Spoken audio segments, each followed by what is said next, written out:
Assalamualaikum warahmatullahi wabarakatuh. Selamat siang, salam sejahtera untuk kita semua. Om Swastiastu, Namo Buddhaya, salam kebajikan. Yang terhormat Wakil Menteri Pertanian RI Harfiq Hasnul Kolbi, yang terhormat Kepala Pusat Pelatihan Pertanian Ibu Dr. Lili Nuryati, yang terhormat Ketua Asosiasi Pengelolaan Perhutanan Sosial Indonesia, Mas Rosni Usman Kusuma, serta teman-teman dari Forum Intelektual Muda, Bang Surya Permana, Bang Saki, dan seluruh hadirin. Sebelum memulai diskusi, mari kita dengar kata sambutan dari Asosiasi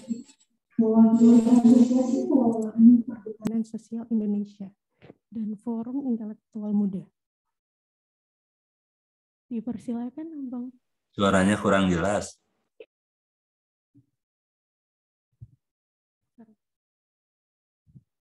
Tes. Tes. Terdengar jelas? Peserta lewat media Zoom.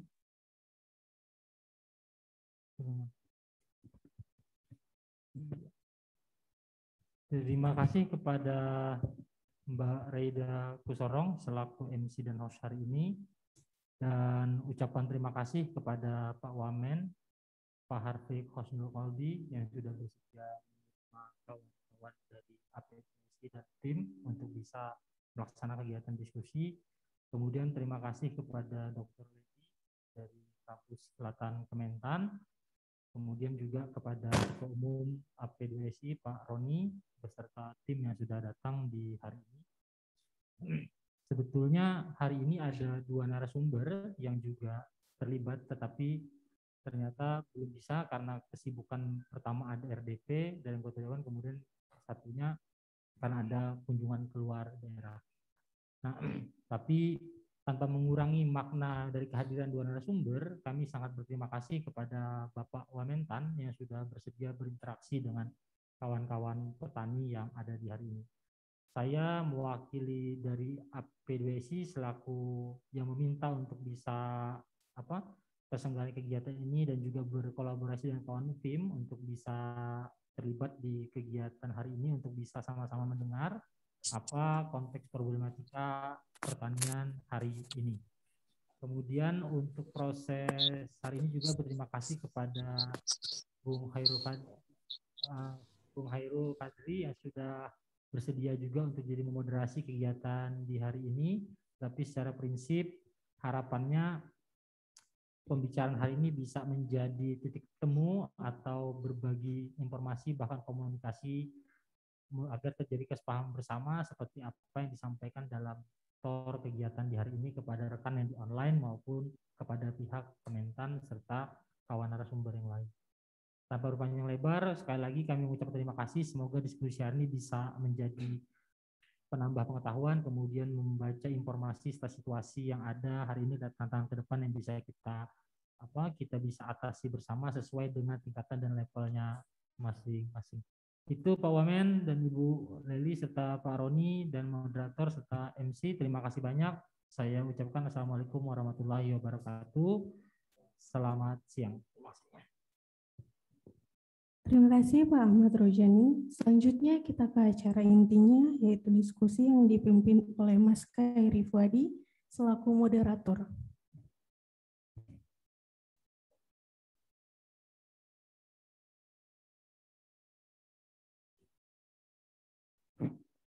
Nyala Zoom ya? Biar nyala dulu.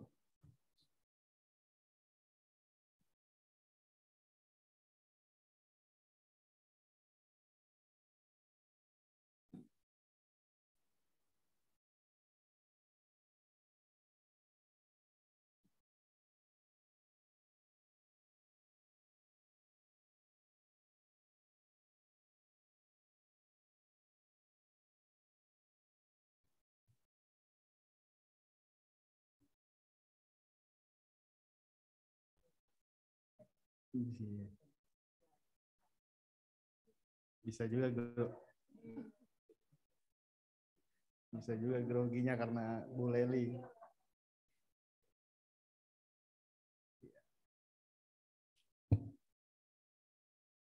izin memulai.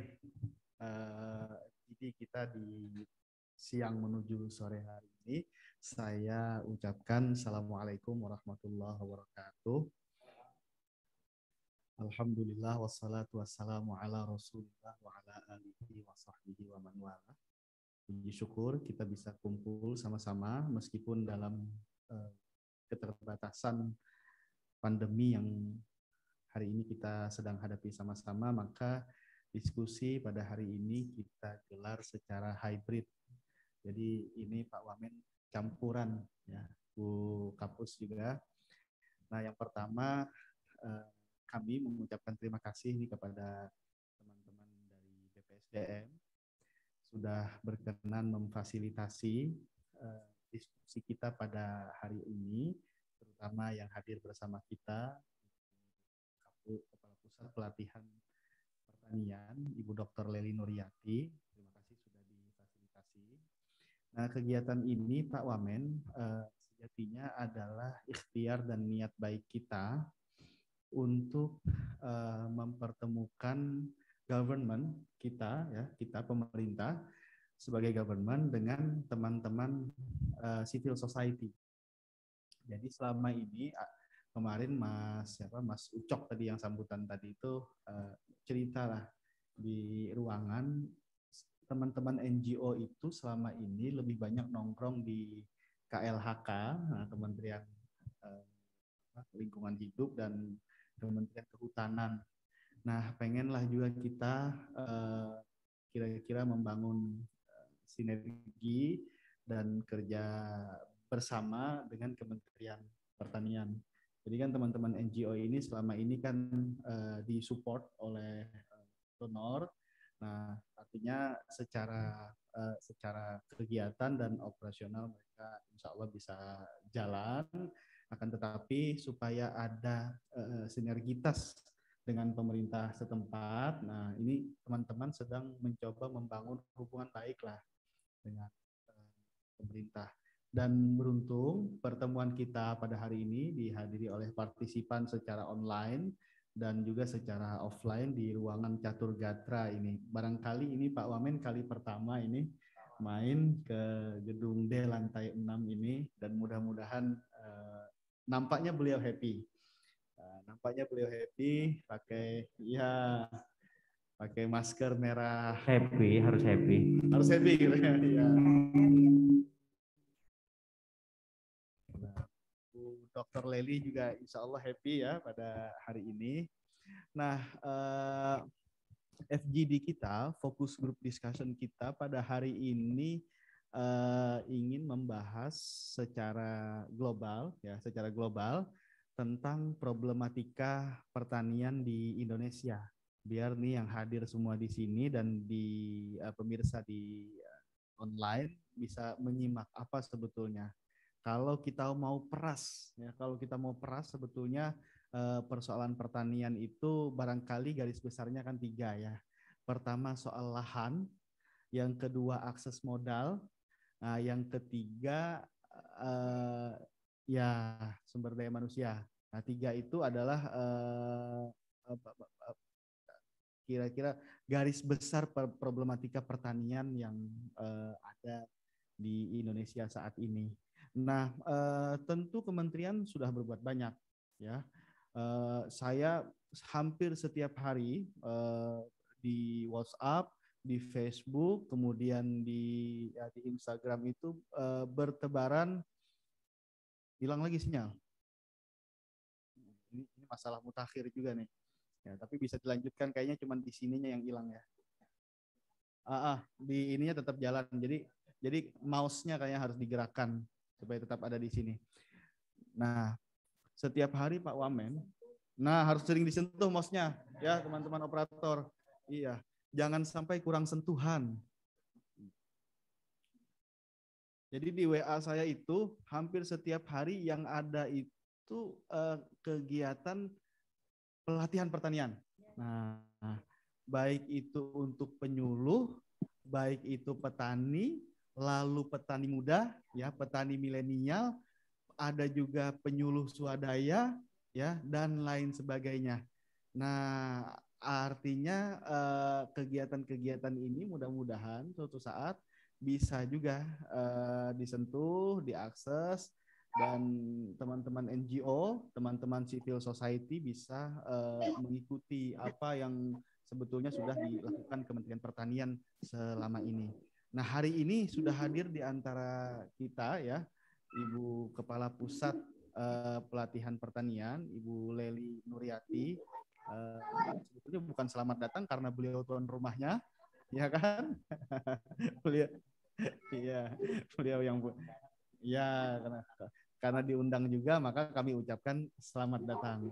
Insya Allah Ibu Lely, forum ini tidak akan setegang forum rapat dengar pendapat di DPR. Jadi kita santai-santai aja, ya kan?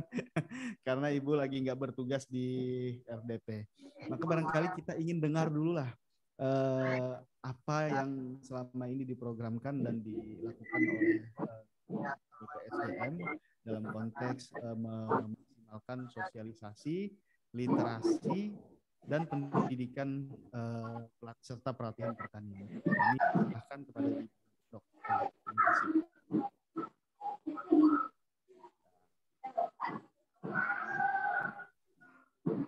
Silakan Ibu.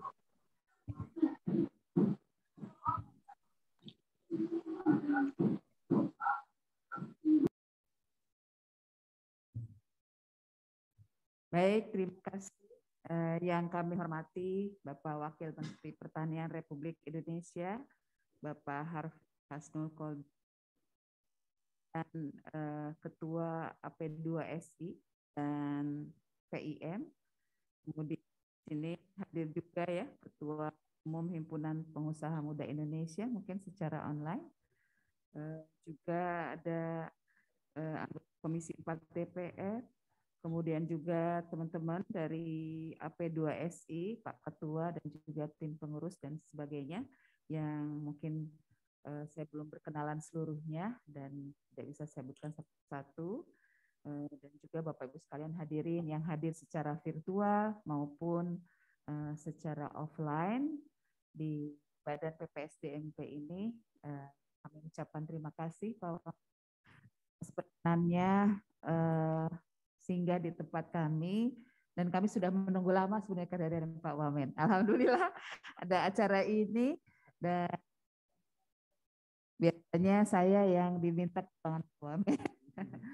Ya, terima kasih Pak Moderator, terima kasih kita dan kita semua bahagia Pak. Happy. Pak Wamen. Namun permohonan maaf disampaikan ke DPR bersama Ibu Sekretaris Badan, kemudian ada Bapak Kapuslu harus mendampingi mewakili Pak Kabadan bersama Pak Menteri Pak, di Pasar Minggu. Bu Kapusdik sedang mempersiapkan kunjungan Pak Menteri besok di Cianjur. Jadi kami izin Pak Wamen berbagi tugas dan saya bersama kawan-kawan di sini kebagian bersama-sama dengan Pak Wamen. Alhamdulillah, terima kasih. Baik Bapak Ibu sekalian, Pak Wamen yang kami hormati, izin mungkin judul ini sangat luar biasa, namun kami akan lebih mengarah kepada peran kami di BPSDMP dalam rangka meningkatkan kualitas SDM pertanian yang lebih profesional sehingga bisa berdaya saing dan mandiri. Lanjut. Next. Lanjut aja. Next.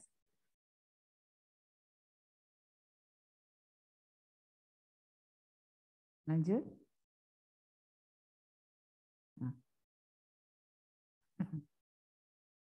Ya, jadi Bapak Ibu sekalian, mohon izin nanti kami kalau ada kesalahan. Belum, mundur dulu deh.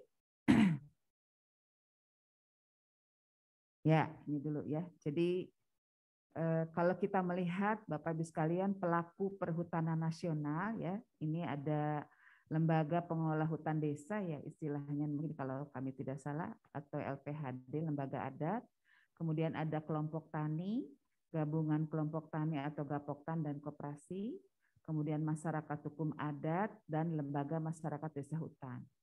Nah, yang beririsan dengan tugas kita Pak Wamen, Bapak Ibu sekalian, adalah bagaimana kita meningkatkan kualitas SDM dari sisi yang nomor 2, yaitu kelompok tani, kemudian gabungan kelompok tani dan koperasi. Tentunya yang beririsan juga dengan wilayah hutan. Nah, inilah yang juga kami lakukan untuk seluruh petani di Indonesia, baik yang tergabung dalam kelompok tani, Gapoktan, maupun kelembagaan pertanian lainnya.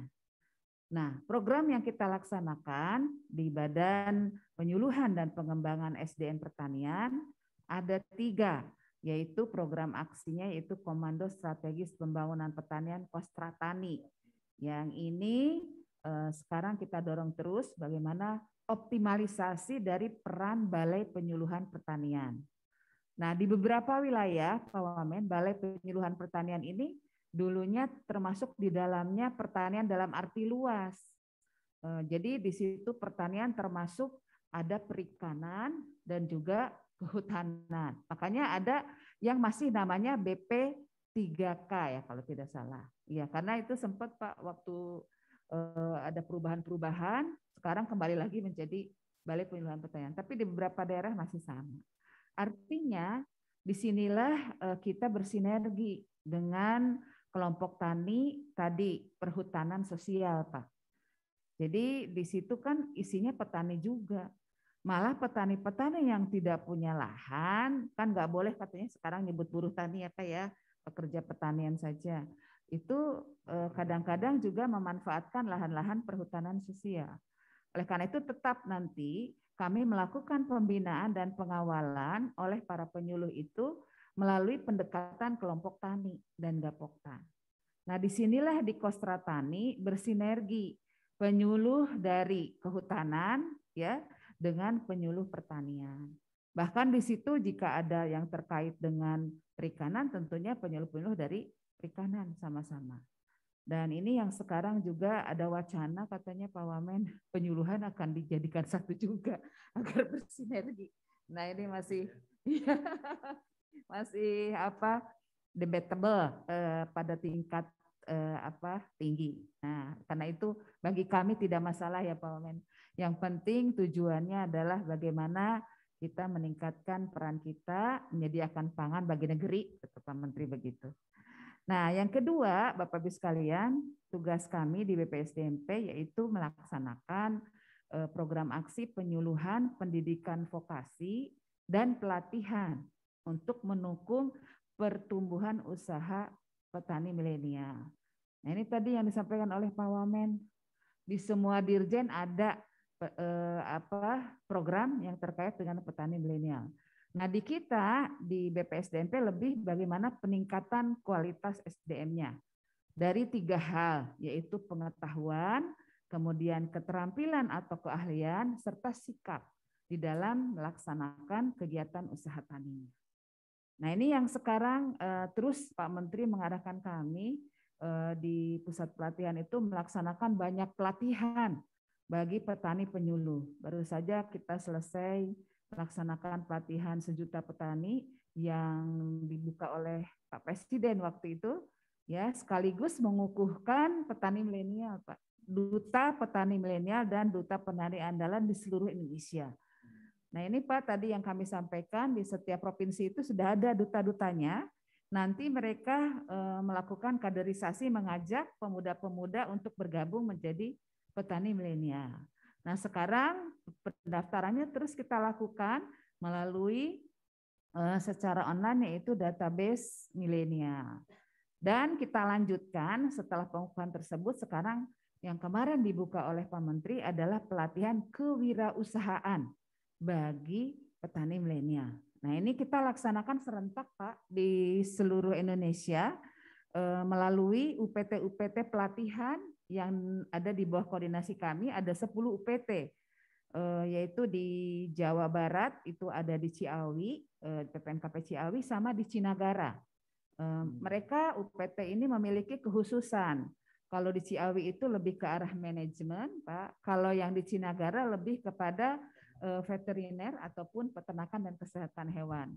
Kebetulan di BPKH Cinagara itu Pak kepala balainya itu sudah dipromosi menjadi kepala pusat karantina hewan dan saya merangkap menjadi PLT-nya, Pak. Ya tadi baru dari sana kami baru memberikan motivasi kepada para petani milenial. Tadi ngumpul di sana, Pak, banyak dari Jawa Barat, dari Sukabumi, kemudian ada dari Bandung, dari Ciamis, pokoknya orang Sunda sadayana. Iya, iya. Jadi ternyata luar biasa cita-cita mereka tuh, Pak. Saya tanya satu persatu, mereka itu luar biasa, Bu. Kami itu katanya ingin dihargai menjadi petani keren, katanya gitu. Karena bertani itu tidak hanya untuk memberikan kesejahteraan dunia, tetapi juga akhirat. Ada yang begitu, Pak, tadi saya tanya. Jadi luar biasa. Oleh karena itu kami yakin, Pak, optimis anak-anak muda sekarang itu tentunya memiliki keinginan untuk terjun di bidang pertanian kalau kita terus viralkan, Pak. Bagaimana apa yang sudah maju-maju itu kita angkat menjadi duta petani milenial. Kemudian yang ketiga yaitu program aksi kita penyuluhan pendidikan vokasi dan pelatihan mendukung program utama Kementerian Pertanian. Ini wajib bagi kita. Jadi seluruh program utama Kementan kita dukung melalui pendekatan penyuluhan, kemudian pendidikan dan juga pelatihan. Sehingga nanti kalau tadi misalnya ada yang terkait dengan mulai dari hulu sampai hilir budidaya kopi misalnya. Nah, kita dukung dari sisi pendidikannya, penyuluhannya maupun pelatihannya. Nah, ini semua tentu tujuannya adalah untuk mewujudkan tujuan pembangunan pertanian. Yang tiga hal ini yang penting, menyediakan pangan. Kemudian yang kedua, kesejahteraan petani. Dan yang ketiga, meningkatkan ekspor. Bahkan Pak Menteri kan sudah berkali-kali kita diminta mendorong ekspor di semua kabupaten ya Pak. Mudah-mudahan nih petani milenial kita dorong juga untuk tingkatkan ekspor. Lanjut. Next. Nah, ini program utama Kementerian Pertanian Bapak Ibu sekalian yang harus kita dorong. Jadi tadi seperti Pak Omen sampaikan, semuanya ada milenialnya di setiap program utama Kementan ini. Mulai dari Kostratani itu sendiri, bagaimana dari sisi kelembagaan, kemudian juga ketenagaan, dan juga penyelenggaraan penyuluhan, kita mendorong peran Balai Penyuluhan Pertanian sebagai pusat komando strategi pembangunan pertanian di tingkat kecamatan, kabupaten, dan provinsi.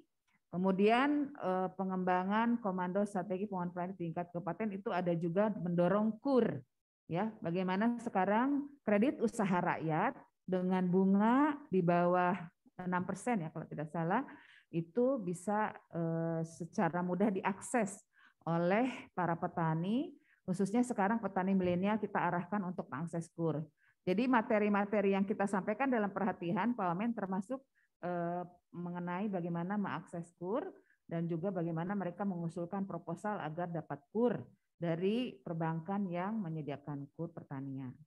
Kemudian program lainnya tentunya dalam rangka peningkatan produktivitas dan produksi. Kalau Propak Tani ini untuk tanaman pangan, Gedor Horti untuk peningkatan horti, kemudian Grasida untuk perkebunan, si komandan peternakan, serta juga program lainnya kita dukung. Peningkatan bagaimana inovasi teknologi ini bisa diterapkan di seluruh Indonesia. Lanjut. Next.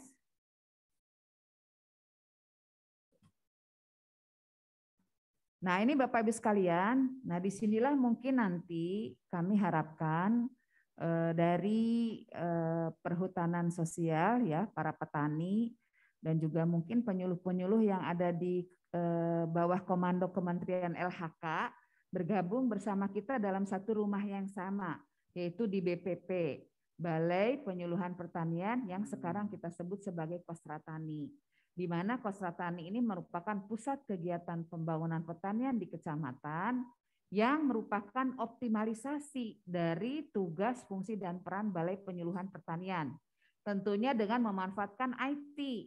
Nah ini yang tadi disampaikan oleh Pak Wamen, bahwa sekarang sudah terkoneksi ke AWR, Agriculture War Room. Sekarang jumlah BPP di Indonesia itu dari Sabang sampai Merauke itu sekitar 5.700. Nah jumlah kecamatan di kita itu 7.000 lebih ya Bapak Ibu sekalian. Sehingga masih ada satu BPP itu yang wilayah kerjanya itu 2 kecamatan. Dan kita sekarang sudah alokasikan Sarpas IT untuk terkoneksi ke AWR. Minimal setiap minggu itu setiap hari Jumat melalui acara Mentan Sapa Petani dan Penyuluh. Dan kita juga melakukan pelatihan secara online e-learning, yaitu setiap hari Selasa dan Kamis melalui acara Bertani on Cloud. Jadi nanti kami akan undang kalau dari Perhutanan Sosial, para petani, kelompok taninya Pak, bisa bergabung dengan kita meningkatkan kualitas SDM-nya sekaligus terus mengupdate info-info dan juga tentunya pengetahuan yang bermanfaat bagi mereka Pak. Nah, jadi terima kasih, nanti kami share ya Pak link-linknya setiap hari Jumat, bahkan hari Selasa 2 minggu sekali kami juga melaksanakan secara virtual yaitu cara ngobrol asik penyuluhan. Jadi nanti di situ dibahas mengenai bagaimana pendampingan dan pengawalan kepada para petani. Mungkin nanti kami usulkan juga kepada Pak Kapuslu bagaimana nanti pendampingan dan pengawalan untuk petani hutan, sehingga itu menjadi topik yang menarik. Mungkin Bapak-Bapak ini nanti jadi narasumbernya. Karena terima kasih nih lebih luas lagi jangkauan pelayanan kita seperti itu. Nah, 5 peran Kostra Tani ini di Balai Penyuluhan Pertanian ada 5. Yang pertama yaitu sebagai pusat data dan informasi. Jadi di Balai Penyuluhan itu penyuluh setiap hari Selasa dan Jumat wajib melaporkan data-data yang terkait dengan perkembangan komoditasnya. Termasuk di situ juga data-data yang terkait dengan perkembangan harga yang ada di lapangan, kemudian juga bagaimana produksi, luas tanam, dan sebagainya. Nah, aplikasinya itu langsung terkoneksi dengan AWR, sehingga Pak Menteri bisa melihat langsung dari Agriculture War Room. Nah, inilah yang kemudian menjadi salah satu informasi yang sifatnya dinamis sebagai bahan pengambilan kebijakan secara cepat. Nah, jika ada masalah, bahkan sudah ada beberapa CCTV ditempatkan di balai-balai penyuluhan pertanian di lokasi-lokasi tersebut untuk melihat pertanaman secara langsung. Meskipun sudah ada menggunakan aplikasi yang berbasis satelit, tapi tetap ground check dilakukan dan ada CCTV yang melihat. Bahkan kelihatan malaynya itu. Makanya Pak Menteri suka pamer ya Pak kalau di AWR itu. Jadi itu kebanggaannya beliau dan kita harapkan mungkin ke depannya IT ini semakin meningkat. Nah, kami melakukan survei Pak Wamen dari seluruh BPP itu ternyata ada sekitar 14% sinyal internet di sana itu masih ada yang blank spot atau masih kurang. Tapi itu biasanya di wilayah-wilayah timur yang memang di situ mungkin belum ada BTS dan sebagainya. Nah, kita sedang dorong. Tapi alhamdulillah tidak hilang akal, teman-teman ini kadang-kadang nyari tempat-tempat yang ada sinyal untuk mengikuti acara-acara tersebut. Jadi tidak ada masalah. Sekarang e-learning, kemudian juga acara-acara virtual menjadi biasa bagi para penyuluh dan petani. Kemudian yang kedua yaitu sebagai pusat gerakan pembangunan pertanian, disinilah di Balai Penyuluhan Pertanian kita mendorong agar semua program, baik program dari Kementan ataupun di daerah, semua petani dan penyuluh bergerak bersama di Balai Penyuluhan Pertanian. Oleh karena itu, kalau nanti ada petani dan gapoktan dari Perhutanan Sosial bergabung bersama di BPP di sini, bisa ada sekolah lapang di sana melalui BPP sebagai pusat pembelajaran bersama-sama di sana. Misalnya kan bisa saja yang di pinggiran hutan itu juga menanam jagung, ya kan Pak? Kemudian juga tanaman kopi dan sebagainya. Nah, disitulah biasanya para penyuluh melakukan proses pembelajaran sehingga tidak hanya sebagai pusat gerakan pembangunan pertanian, juga sebagai pusat pembelajaran. Bahkan kemarin pelatihan-pelatihan online sama-sama dilakukan di situ. Kemudian selanjutnya adalah sebagai pusat konsultasi agribisnis. Jadi nanti jangan sungkan, Poktan, Gapoktan dari Perhutanan Sosial datang ke Balai Penyuluhan Pertanian, ke Kostra Tani. Jika ada masalah-masalah mulai dari hulu sampai dengan hilir. Nah, bahkan kita kan sedang mengembangkan food estate ya Pak di beberapa lokasi dan juga dengan pendekatan korporasi. Sehingga ada yang namanya pengembangan jejaring melalui peran yang kelima, yaitu membangun kerjasama dengan para off-taker. Tadi Pak untuk pemasaran.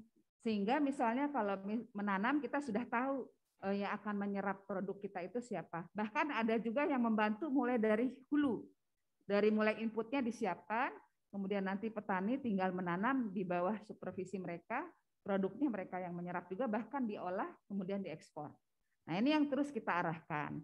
Sehingga nanti kalau dari petani-petani poktan yang ada di perhutanan sosial kerjasama dengan petani yang ada di Balai Penyuluhan Pertanian. Lanjut.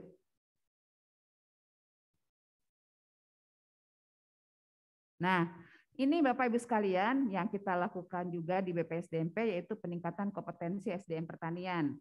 Jadi kami melakukan pelatihan bagi aparatur dan non-aparatur. Aparatur itu seperti penyuluh gitu, kemudian kita juga yang sebagai pegawai ini adalah aparatur, kemudian non-aparatur itu petani, dan juga nanti kalau dari Poktan perhutanan sosial bisa kita masukkan ke dalam pelatihan non-aparatur. Bisa Pak, bisa banget. Dan itu kami menunggu kalau memang nanti kita bisa bekerja sama untuk melakukan pelatihan-pelatihan. Kemudian kita juga melakukan magang petani muda ke luar negeri. Nah ini kita lakukan setiap tahun biasanya memberangkatkan ke Jepang. Nah kemarin itu kita sudah melatih, mempersiapkan Pak Wamen. Mereka sudah siap berangkat, tapi katanya di sana masih di lockdown, jadi belum berangkat. Ya, di semua UPT kita sudah latih dengan program SSW ya, Specified Skill Worker. Mereka ada kurang lebih 100 lebih ya orang, ya itu sudah siap berangkat Pak Wamen. Tapi belum dibuka di Jepangnya. Padahal kita biasanya berangkatkan sekitar 50 sampai 100 orang setiap tahun. Nah, kita juga mendorong sekarang ke negara-negara lainnya. Hanya karena sedang COVID, kita masih menunggu kebijakan dari masing-masing negara untuk menerima petani muda kita. Kemudian kita juga Bapak Ibu sekalian menumbuh kembangkan pusat pelatihan pertanian perdesaan swadaya atau P4S. Nah, disinilah nanti mungkin para kelompok tani dari perhutanan sosial juga bisa mengikuti pelatihan secara offline di P4S di setiap desa. Nah ini P4S ini dikembangkan oleh para petani andalan biasanya yang ada di poktan-poktan di wilayah perdesaan. Jadi nanti bergabung di sini Pak bersama-sama di P4S. Nah tadi saya baru dari P4S Antanan yang ada di Kecamatan Cimande ya, Mas Dani. Ya, itu binaannya di BPPKH Cianagara. Ya. Kemudian Bapak Ibu sekalian, kita juga melakukan uji kompetensi dan sertifikasi bagi SDM pertanian. Jadi ini terkait dengan para petugas kita Pak, para penyuluh, kemudian juga petugas fungsional lainnya sekarang harus mengikuti sertifikasi supaya memiliki standar kerja dari setiap bidang yang mereka tekuni. Nah, sertifikasi ini tentunya kita lakukan untuk semua subsektor, baik itu perkebunan, peternakan, horti, dan asintan. Sehingga kita harapkan sertifikasi ini dapat meningkatkan nanti kualitas SDM kita yang tentunya mendorong nanti bagaimana agar kualitas SDM ini meningkatkan juga kinerja dari pertanian. Lanjut. Nah, di situ ada tulisan LSP, Bapak Ibu sekalian, kami ini kebetulan juga sebagai lembaga sertifikasi pertanian, Pak. Jadi semua sertifikasi kita yang mengkoordinasikan. Nah, ini Bapak Ibu sekalian, sekarang sejak COVID ini sudah hampir 2 tahun ya. Biasanya pelatihan-pelatihan kita lakukan secara offline, sekarang kita lakukan dengan memanfaatkan learning management system. Nah ini kita lakukan secara e-learning, ada di masing-masing UPT yang ada di bawah koordinasi Puslatan di seluruh Indonesia. Nah ini kita lihat acaranya kita sebut bertani on cloud. Nah ini tadi saya sampaikan seminggu 2 kali, Selasa dan Kamis. Sekarang sudah mencapai volume 116. Nah ini nanti bisa diakses Bapak Ibu sekalian. Kalau Anda sempat nonton dari mulai volume 1, bisa ditonton semuanya. Dari mulai budidaya yang sangat sederhana, membuat pupuk kompos dan sebagainya, lengkap Bapak Ibu sekalian di situ. Jadi nanti linknya bisa diperoleh dari Mas Dani untuk mengetahui apa saja yang sudah disampaikan materi-materinya di dalam pelatihan secara online ini. Nah, e-learning ini Bapak Ibu sekalian kita laksanakan tentunya dalam rangka meningkatkan kualitas SDM melalui acara-acara secara virtual maupun blended learning. Lanjut.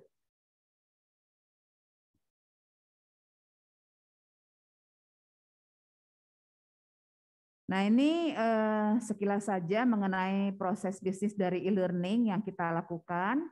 Jadi mulai dari kita mengidentifikasi pelatihannya apa saja, kemudian kita lakukan nanti penyusunan bahannya melalui LMS kita, kemudian nanti partisipan bisa mengikuti baik dengan menggunakan HP saja ataupun menggunakan komputer. Jadi tidak ada alasan lagi sekarang untuk tidak belajar. Ya Pak ya, katanya kita harus belajar terus sampai kita di lubang lahat ya Pak. Makanya sekarang udah anak-anak milenial itu kan senangnya pakai HP. Makanya pelatihannya kita lakukan 90% secara online. Karena nggak ada lagi Pak anggaran untuk offline. Iya seperti itu. Jadi nanti offline itu hanya untuk ketemu saja di lokasi, melihat ya praktek yang nyatanya. Tetapi kalau yang sifatnya itu teori, kemudian sharing knowledge dan sebagainya bisa dilakukan secara online. Lanjut.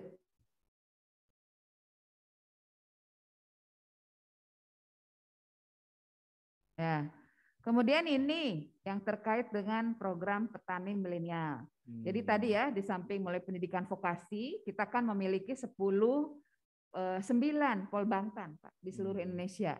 Yang terdekat adalah Polbangtan Bogor. Di Bogor ada ya. Jadi ini menciptakan qualified katanya, job seeker dan job creator. Nah, job creator inilah yang kita harapkan menjadi wirausahawan muda atau petani milenial. Hanya kan kalau melalui pendidikan itu lama ya Pak ya. Oleh karena itu kita juga lakukan pelatihan vokasi seperti yang kita lakukan melalui pelatihan wirausahawan. Kemudian kita ada program juga penumbuhan wirausahawan muda pertanian. Iya, PWMP. Nah, ini juga terus kita dorong. Kemudian ada program YES, Pak. Ini merupakan kerjasama dengan IFAD, yaitu Youth Entrepreneurship and Employment Support Services. Ini ada di beberapa provinsi dan ini merupakan salah satu model untuk pengembangan kewirausahaan bagi para petani milenial. Kemudian tadi program Pos Tani dan Duta Petani Milenial serta Duta Petani Andalan di seluruh provinsi. Nah, kita harapkan ke depannya kita bisa menciptakan 2,5 juta petani milenial yang tentunya lebih profesional, mandiri, dan berdaya saing. Lanjut. Agak cepat. Ya. Nah, kalau ini quote-quote-nya Pak Menteri, bahwa kita sudah harus mengarah kepada digitalisasi pertanian. Oleh karena itu, petani-petani milenial itu senangnya kan pakai yang berbau-bau IT ya Pak ya.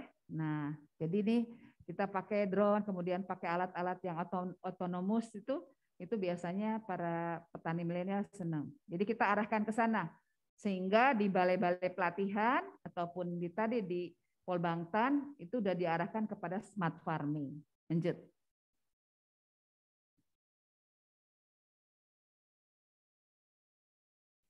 Nah, ini kan hanya beberapa contoh ya, masih banyak lagi Bapak Ibu sekalian.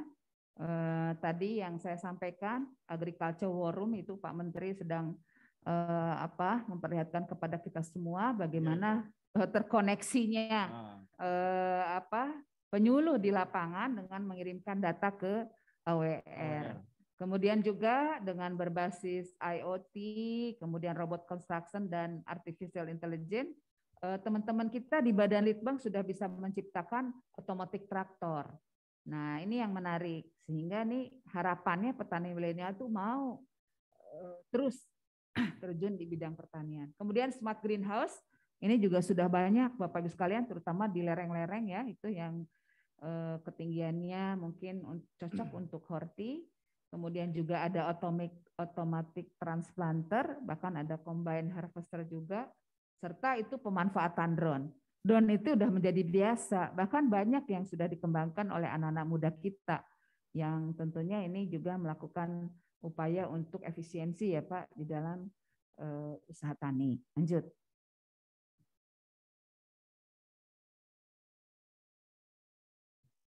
Nah, ini beberapa upaya untuk mendorong para milenial di dalam penerapan smart farming. Waktu itu kerjasama antara PT BNI dengan Kementan di Kecamatan Cicalengka, Kabupaten Bandung. Nah, yang orang Bandung mungkin ini bisa ke sana nanti smart farming yang pernah dilaksanakan di sana. Dan ini sekarang petani milenialnya juga sedang kita dorong terus untuk mengajak petani-petani muda lainnya. Lanjut.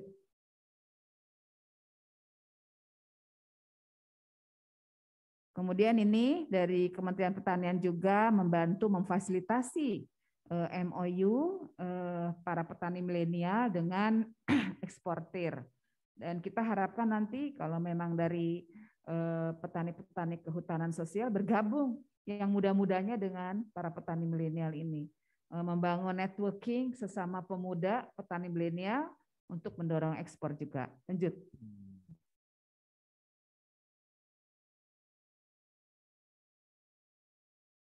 Nah, ini Bapak Ibu sekalian, biasanya anak-anak muda ini bergabung ke P4S tadi, Pusat Pelatihan Pertanian Swadaya di Pedesaan. Nah, ini biasanya mereka mengajak dan melatih lagi teman-temannya. Nah, ini beberapa contoh yang dilakukan dan kita harapkan nanti bergabung para petani dari perhutanan sosial bersama-sama untuk menerapkan inovasi teknologi yang sudah kita kembangkan. Dan kita harapkan ini bergerak bersama-sama ya Bapak Ibu sekalian. Lanjut. Nah demikian Pak Wamen, Bapak Ibu sekalian yang secara singkat bisa kami sampaikan. Mudah-mudahan dapat memberikan gambaran tentang peran BPSDMP untuk mendukung terwujudnya pembangunan pertanian. Terima kasih. Assalamualaikum warahmatullahi wabarakatuh. Waalaikumsalam warahmatullahi wabarakatuh. Terima kasih Ibu Dr. Lely Nuryati yang barangkali sudah sangat cukup dan komprehensif memberikan gambaran tentang isi perut dari BPSDM ini, ya, Badan Sumber Daya Manusia ini. Nah, secara garis besar, teman-teman, kawan-kawan, ya BPSDM ini punya tiga pusat lah. Ya, ada pusat pelatihan, nah, Ibu Lely sendiri, ada pusat penyuluhan, dan ada pusat pendidikan. Nah, pusat pendidikan itu makanya kita punya polbangtan dan sejumlah SMA. Ini mudah-mudahan teman-teman tim, teman-teman S1 ya, dan SMK ya.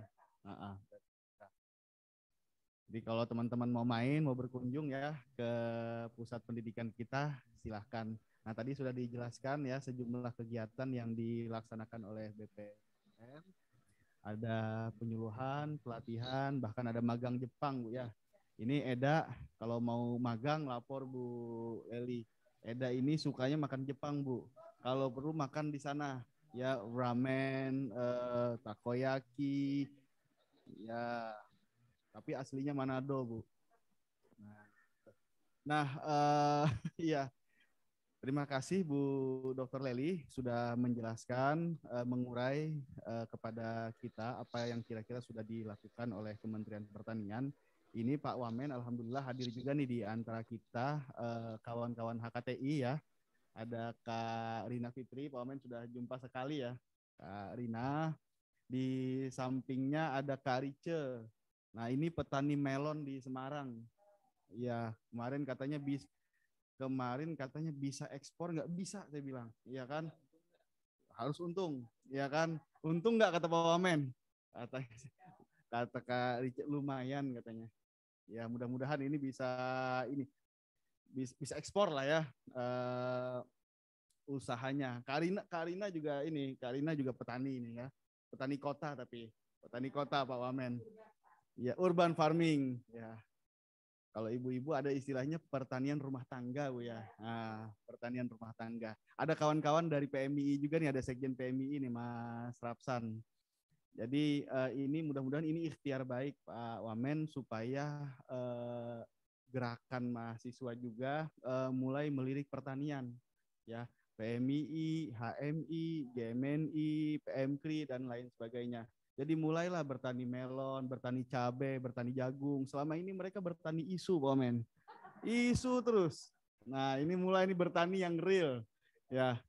Nah, betul. Nah, tapi Pak Rapsan ini, Pak Sekjen ini dia petani, dia di Garut. Ya, mudah-mudahan bisa sinergi juga dengan Kementerian Pertanian.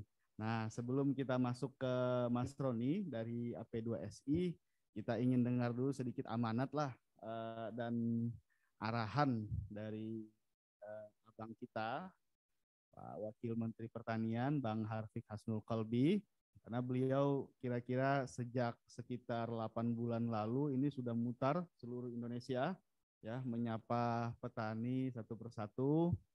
Mudah-mudahan ada sedikit arahan dari Pak Wamen, ya. Ini Pak Sekjen, ini bisa disampaikan juga nih ke kawan-kawan gerakan, karena ini ikhtiar menyatukan front supaya tidak di jalanan, Pak Wamen. Biasanya mereka di jalanan, buruh, tani, mahasiswa, rakyat miskin kota. Nah, oke, kami persilahkan Pak Wamen memberikan dan sedikit penyampaian. Terima kasih. Tepuk tangan dulu AP2SI, Mas Roni, biar semangat, nggak ngantuk. Assalamualaikum warahmatullahi wabarakatuh. Alhamdulillah wa syukurillah, di tengah situasi yang kita semua tahu bahwa COVID masih kita cari jalan keluarnya bersama, baik secara nasional maupun internasional. Tahun kebelakang ini, 2 tahun kebelakang ini memang tahun Amul Husni, tahun penuh kesedihan, Bukapus, penuh duka karena begitu banyak sekali. Presiden juga pesankan khusus ke saya untuk terus menjaga agar petani-petani kita tetap sehat, dicarikan jalan keluar, begitu Bukapus. Hadir di tengah kita sama-sama, ada Bukapus, juga ada staf khusus saya, Mas Khairi yang tadi sudah berbicara. Bukapus sudah banyak menyampaikan, saya langsung masuk ke materi, karena habis ini saya harus menjalankan tugas kembali, saya memanggil direksi dan komisaris food station untuk masalah fortifikasi beras yang akan didampingi oleh Bulog, Bu, rencana atas perintah dan keinginan Presiden. Tentu yang disampaikan tadi oleh staf khusus saya bahwa ada 3 hal yang memang menjadi permasalahan utama. Pertama tentu soal keterbatasan lahan, kedua masalah permodalan, ketiga masalah SDM. Nah, ketiga permasalahan ini memang terus menghantui kita, bukan saja di petani hutan, bahkan juga di semua lini sektor lingkup pertanian. Nah, ini yang selalu saya sampaikan ke Pak Presiden. Alhamdulillah Pak Presiden cukup apresiasi dan mendengarkan usulan saya. Kira-kira Lebaran ketiga, hari ketiga malam saya dipanggil beliau mengenai porang. Saya ambil contoh langsung ke produk Bukapus. Pak Presiden ketika itu menyampaikan ke saya kekhawatirannya bahwa ketika overproduksi. Nah, overproduksi ini tentu akan mempengaruhi soal masalah harga, pricing akan fluktuatif di lapangan, Pak Wamen. Saya sampaikan ke Pak Presiden, Pak, saya konsentrasi penuh untuk permasalahan produksi. Soal bagaimana kita mengendalikan harga, tentu pertama seperti yang sudah-sudah, kita tidak bisa berdiam diri. Sudah beberapa tahun yang lalu ya Bukapus, ada produk-produk sebenarnya dari pertanian pangan, ada buah merah, ada mengkudu, itu hilang begitu saja setahun 2 tahun karena kita tidak pernah menciptakan hilirisasi atau minimal kurang mengapresiasi hilirisasi. Itu maka di program kerja saya sebagai Wakil Menteri, saya sampaikan ke Pak Presiden, Pak, saya akan sangat concern ke petani milenial. Kita kupas satu-satu. Pertama, petani milenial ini tertarik hanya akan 2 hal. Pertama soal income, kedua trust. Nah, masalah income ini tentu karena akses tadi disampaikan oleh kawan-kawan, masukan yang sudah banyak sekali ke saya, masalah income ini karena memang sudah sangat worldwide, mengakses data anak-anak muda ini sangat mudah. Nah, ini tentu akan menimbulkan tertarik atau tidak tertariknya mereka sebagai petani. Tentu itu menjadi tolak ukur. Kedua, tentu masalah trust. Masalah trust itu tentu ada di kita ini, Bukapus. Juga pemerintah yang memang bersinergi dengan pertanian, kementerian lain. Masalah trust ini, ruang lingkup pertanian, di sini ada kebetulan saya sampaikan ke AP2SI. Kita ada 9 ya Bu ya, eselon 1 aktif di kementerian ini, ada 5 direktorat jenderal dan 4 badan. Ini semua sekarang sudah lebih saya arahkan untuk lebih open minded, begitu, untuk lebih terbuka, menerima masukan dan memberikan informasi yang tentu valid dan berguna untuk masyarakat. Nah, dengan dua hal inilah kita bisa menciptakan petani-petani milenial. Itu pertama, dari sisi income, bagaimana menarik di tengah situasi seperti ini justru kita mendapatkan berkah karena 16,28% ya Bu, 2020 kemarin kita penyumbang APBN. Di samping Kementerian Kominfo tentunya, tapi lebih pangan ini saya sampaikan ke kawan-kawan, ke para eselon 2, eselon 1 juga di bawah penyuluh, ini jangan kita terlalu berbangga diri. Artinya ini sebenarnya automatically karena masyarakat utamanya kaum muda banyak kehilangan lapangan pekerjaan. Mereka beralih fungsi, beralih tadi Khairi sampaikan ada kawan-kawan HKTI di sini, kawan-kawan ibu-ibu HKTI, mungkin apa Bu, urban farming.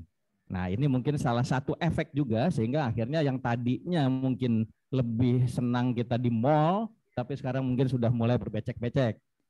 Ya Bu ya. Nah, itu semua berkah walaupun kita buka sebenarnya karena Covid. Tapi pertanian utamanya pangan malah mendapat berkah.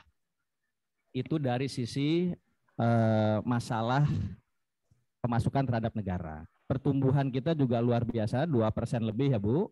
Nah ini di 2021 ini juga alhamdulillah Kementerian Pertanian juga walaupun penyerapan anggaran semua kawan-kawan juga tahu dan mudah dilihat di media, per Juli kemarin memang masih 20%. Tapi kita harapkan sampai akhir tahun ini, saya sampaikan dalam kesempatan ini mudah-mudahan bisa sesuai target. Tentu juga tanpa menghilangkan pengawalan ya Bu terhadap program-program tersebut dengan cara yang baik. Artinya bukan sembarangan kita ciptakan program hanya untuk menghabiskan anggaran. Nah itu ya, jadi itu yang jadi catatan. Kedua soal trust. Di ruang lingkup pertanian ini ada Alsintan tentunya itu ada di PSP Pak Jamil ya Bu. Terus juga di tanaman pangan kita banyak sekali juga program-program. Ketika saya ditanyakan oleh Pak Wapres, di mana itu semuanya yang bagus-bagus, di mana itu Pak Wamen, semuanya bagus. Saya sampaikan ke Yai Maruf. Artinya semuanya sangat bergairah dan basah semua juga memang. Jadi kita harus hati-hati juga Bu Kapus soal basah ini juga jadi catatan buat kita semua. Nah, terus soal keterbatasan lahan saya sampaikan ke Pak Presiden dan kawan-kawan, ke masyarakat juga bahwa ini tidak bisa kita hindari permasalahan ini. Saya ambil contoh, bukan hanya karena dilindungi oleh undang-undang dan perda, tapi ini akan bermuara ke permasalahan bagaimana ketertarikan terhadap profesi petani ini tinggi. Saya sampaikan ke Pak Presiden, Pak, kita tidak bisa batasi ketika petani yang sudah kolonial begitu ya Bu ya, 45 tahun ke atas itu sekarang sekitar 72%. 28% 45 tahun ke bawah by data. Mudah-mudahan dengan kita selalu memberikan informasi ke masyarakat, angka ini bisa berubah. Jadi majority-nya di pertanian ini mudah-mudahan baik. Walaupun tidak selalu juga, tapi kita tetap harus optimis. Saya sampaikan ke Pak Presiden, Pak, tentu kita tidak bisa batasi karena saya ambil contoh, mungkin Bu Leli sendiri anak-anak di rumah putra-putri bukan di bidang pertanian. Ada mungkin di komputer dan lain-lain. Nah, yang di daerah ini akan jadi masalah. Ketika dia sudah sepuh ya Bu ya, petani itu, terus juga tidak ada yang melanjutkan, akhirnya lahan tersebut dijual, dijadikan properti dan lain-lain. Ini semua tidak bisa kita hindari. Karena memang itu hak mereka juga ya Bu ya. Ini yang kepemilikan, bukan penggarap. Nah inilah yang akan mengurangi lahan pertanian di Indonesia. Saya sampaikan ke Pak Presiden. Jadi Pak, daripada kita sibuk mencari lahan baru, saya sampaikan ke Pak Presiden, lebih baik bagaimana kita membuat bergairah negara kita yang agraris. Alhamdulillah Pak Presiden setuju, banyak sekali justru malah saya sendiri jadi kaget-kaget, banyak sekali yang dititipkan oleh Pak Presiden, PR, mengenai produk-produk pertanian ini. Kita Bu, saya terutama sudah mulai membuat sekarang ini sudah kita masuk di lab Bu, ada beras yang kelor dari daun kelor dan sebagainya ini. Ini harapan Pak Presiden ini soal ekspor tadi. Memang mungkin informasi ini nggak semua tahu ya Bu, kawan-kawan, bahwa sebenarnya angka ekspor kita cukup tinggi ya Bu ya. Ini cukup tinggi. Jadi bukan hanya impor yang diharapkan ke kita, bahkan bisnisnya yang selalu mengutamakan impor, kita berharap ekspor kita juga tinggi. Di samping memang keseimbangannya harus terjadi. Itu untuk masalah pertanahan. Kalau akses modal tadi Bu Leli juga sudah banyak sekali memberikan informasi, ada KUR kita mungkin di hari ini Bu ya sudah lebih dari 45 triliun ya Bu ya. 2021 45 triliun lebih hari ini ya Bu ya. Mungkin jalannya sudah 48. Itu bisa diakses terus. Jadi masyarakat bisa melihat itu dan memang seperti yang Bu Kapus sampaikan di AWR kita ini sangat open sekali. Memakan biaya besar dalam pembuatannya, alhamdulillah bisa dimanfaatkan secara maksimal juga. Jadi tidak sia-sia. Nah, ini semua kita lakukan untuk melayani masyarakat. Persoalan-persoalan ini. Nah, ini yang saya sampaikan ke Pak Presiden, Pak, kita harus tetap bersemangat. Saya ambil contoh soal masalah yang terjadi di masyarakat. Kita kedatangan beberapa bulan lalu pendemo ya, Pak Heri ya, saya ambil contoh ini sedikit kasus dari Blitar, ini kita ada kedatangan peternak ayam telur. Nah, peternak ayam telur ini berdemo ke kita Bu, soal harga. Dia sampaikan Pak Wamen sebenarnya bisa lihat nggak berapa sih sebenarnya harga telur itu? Saya bilang saya nggak terlalu detail karena saya cuma sampai rumah minta masakin Indomie pakai telur. Tahunya cuma itu aja Bu. Tapi begitu diargumentasi oleh mereka, ternyata memang tidak manusiawi juga, Bu Kapus. Dari Blitar itu Rp20.000 sampai Jakarta dan Rp500 ongkos kirim, Bu. Dari Rp20.000 itu dibagi 16 atau 17 butir. Berarti kurang lebih per butirnya itu 1.200 atau 1.300. Nah, cuma kalau ini disampaikan di masyarakat, kebetulan waktu itu saya panggil Pak Dirjen, Bu, Mbak Nasrullah, karena informasi kawan-kawan begitu kita demo, Pak, kita malah dibuatin seminar. Bukan dicariin way-out-nya, malah seminar. Saya tanya ke Pak Nasrullah, ini gimana Pak Dirjen? Rupanya soalnya begini Pak, kalau kita memberikan informasi ke masyarakat, ada kenaikan harga tentu akan jadi masalah. Nah inilah, jadi supaya tahu ini. Jadi kawan-kawan di sini asosiasi, himpunan dan lain-lain, mahasiswa apapun harus paham ini. Keseimbangan ini harus kita ciptakan sama-sama. Bukan segmented, bukan terkotak-kotak di kementerian. Saya ambil contoh, kalau dulu kita ada Bapokting ya Bu ya, ada bahan pokok penting, itu mengedukasi masyarakat. Itu yang selalu diumumkan oleh masyarakat, mungkin bisa kita buat weekly atau mungkin monthly, kita bisa sampaikan. Saya sampaikan ke Pak Dirjen, Pak, buat program ini Pak, supaya masyarakat tidak resah. Kenapa sih harga telur harus naik misalnya? Terus kenapa sih beras harus begini harganya? Terus kenapa sih impor? Terus kenapa sih masih bocor, masih ada 600 ton lebih kemarin masuk, ternyata ini di mana letak masalahnya kalau kita mau cari jalan keluarnya? Saya sampaikan begitu Bu, supaya memang masyarakat tahu juga. Wah, nggak manusiawi juga kalau kita beli telur 1.300, kasihan peternaknya. Nah, cuma kita harus pikirkan juga di masyarakat bahwa kalau harga ini juga terlalu melambung, tentu tidak akan terbeli juga. Jadi masalah ini sebenarnya juga bukan masalah yang kalau dibilang tadi Bu Kapus sempat sedikit berbicara ke saya bahwa ini adalah dilematis, tapi enggak juga sebenarnya ya Bu ya. Artinya gini, kalau kita mempunyai visi, misi dan keinginan yang sama tanpa adanya kepentingan kelompok, apalagi kepentingan pribadi, insya Allah mudah-mudahan ini bisa terlaksana cita-cita kita ini. Dan bisa saya pastikan di sini pemerintah, utamanya Presiden, Wakil Presiden, Menko kita semua, kami di kabinet benar-benar bekerja keras sekali. Jadi jangan sampai salah paham bahwa memang iya kita negara agraris dan pangan ini memang menjadi sandaran utama benar di dunia, tapi kita juga jangan sampai terlena ya Bu ya. Maka dari itu saya sampaikan Di setiap kunker saya atau kepala daerah yang saya minta datang bersilaturahmi ke saya sampaikan, tolong diajak kepala dinas perindustrian, perdagangan, pertanian. Supaya cukup sekali bicara kita selesai. Nah ini yang saya temukan di lapangan Bu Kapus. Di daerah bahkan masih ada kabupaten yang cukup kaya tidak mempunyai BUMD. Maka itu saya sampaikan Pak Presiden, saya izin Pak, saya akan menggalakkan, saya akan mulai membuat program di daerah.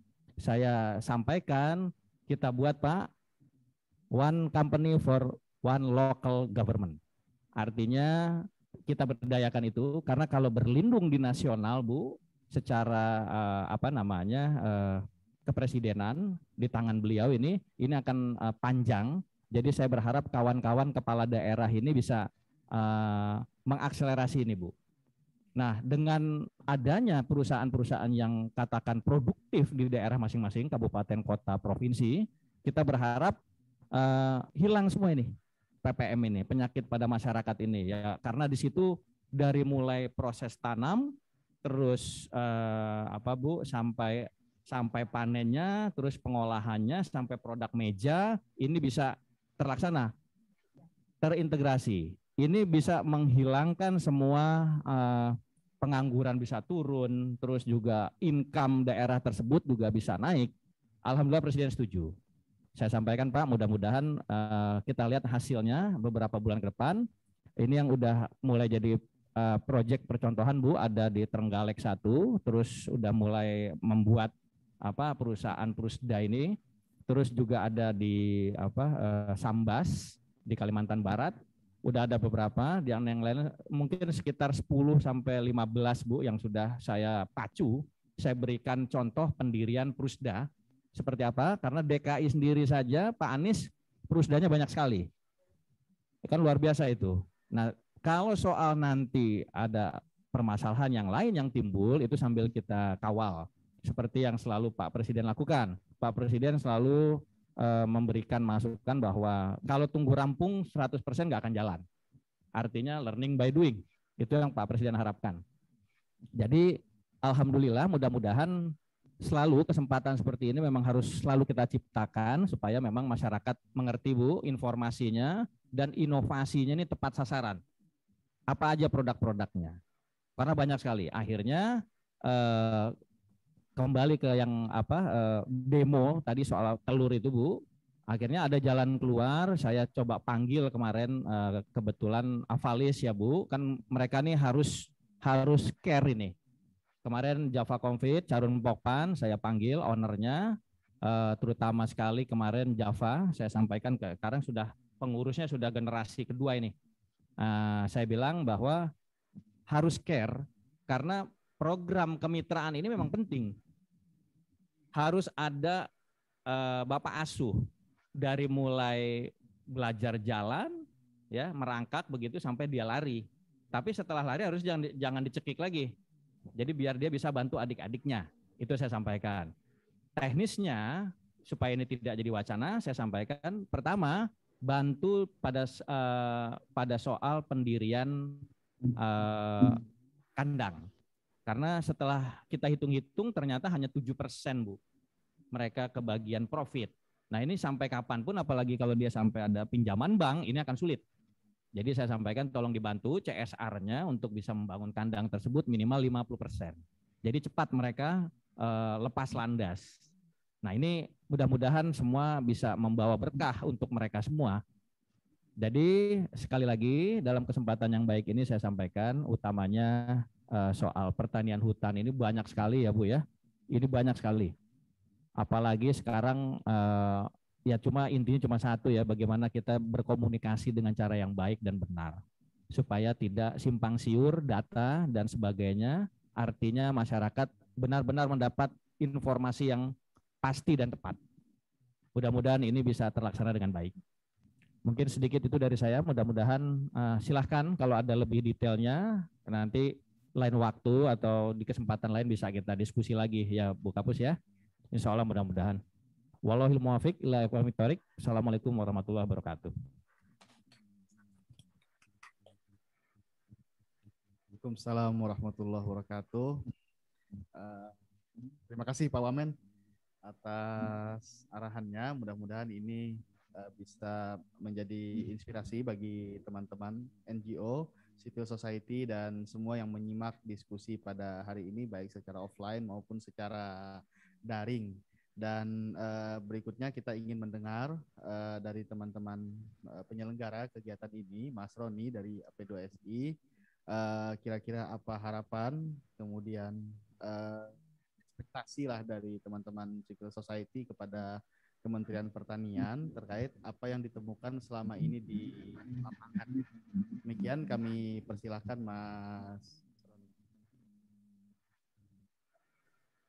Assalamualaikum warahmatullahi wabarakatuh.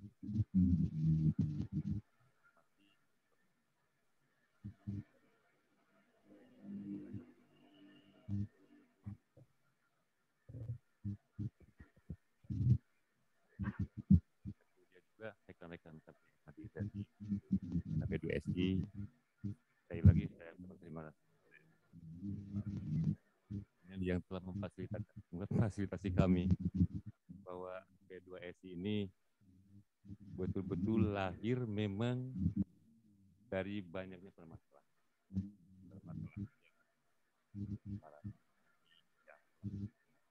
Mereka bingung. Ya harus seperti apa?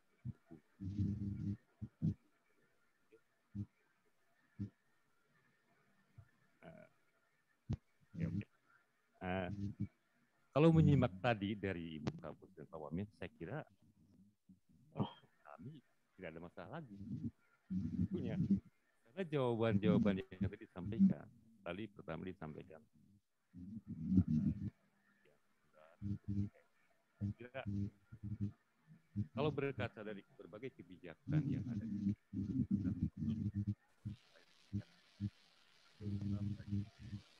tidak bisa dilaksanakan.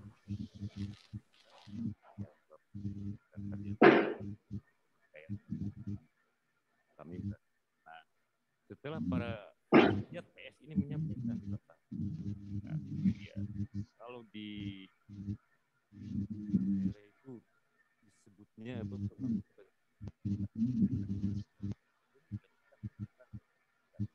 Nah, sehingga disitulah bahwa mereka para pemegang SK pelaporan sosial itu ini harus bagaimana setelah masalah oleh SK lahan begitu banyak, kemudian di berbagai lahan produksi, kemudian lindung ataupun di hutan konservasi yang lain. Padahal mereka itu dengan susah payah untuk memperoleh SK itu memang tidak mudah juga. Hampir kurang lebih ada yang sampai 2 tahun, Bu. Ada yang 2 tahun, ada yang 3 tahun. Sampai sekarang pun memang belum masih banyak dapat. Nah, alhamdulillah rekan-rekan di AP2S ini hampir 70% mereka yang tergabung di kita itu adalah yang sudah memperoleh legal formal kemudian izin pengelolaan. Sehingga yang tadi disampaikan masalah lahan itu memang di Kementerian Pertanian itu disebutnya bahwa kritis lahan. Tapi di KLHK sebetulnya kritis lahan. Jadi kritisnya itu karena memang tidak adanya pengelolaan. Hutan-hutan memang tidak produktif. Andai kata kebijakan tadi disinkronkan, dulu pernah keluarlah Perpres 88 yang 2017. Salah satunya memang berbagai kementerian itu bergabung, kemudian mereka.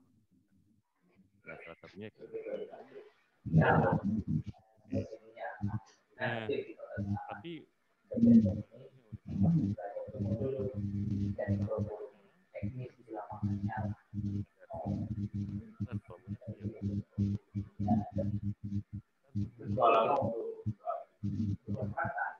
ya masih pertanian lah, kemudian kita mendukung. Jadi memang itulah mungkin yang selama ini jadi pertanyaan petani perhutanan sosial, Bu, ya.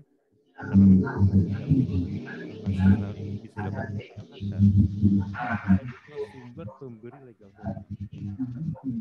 Tapi yang selanjutnya memang kelemahan yang selama ini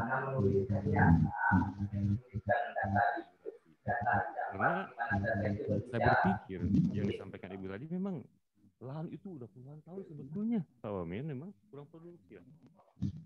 apabila memang itu bisa dijalankan dengan baik, kemudian bisa kolaborasi, kemudian juga lingkungan, itu semuanya bisa terjawab. Karena kami mengingat juga melihat dan membaca berbagai regulasi yang ada. Kenapa istilahnya kita masih berjalan masalah pangan? Karena itu keluar juga dengan Undang-Undang Nomor 41 2009 ya, tentang pangan berkelanjutan. Nah, kemudian juga lahir juga Undang-Undang 12 2012 kan, tentang pangan. Kemudian juga 19 2013 tentang perlindungan dan pemberdayaan petani. Nah, di situ semuanya itemnya ada lahan gitu kan.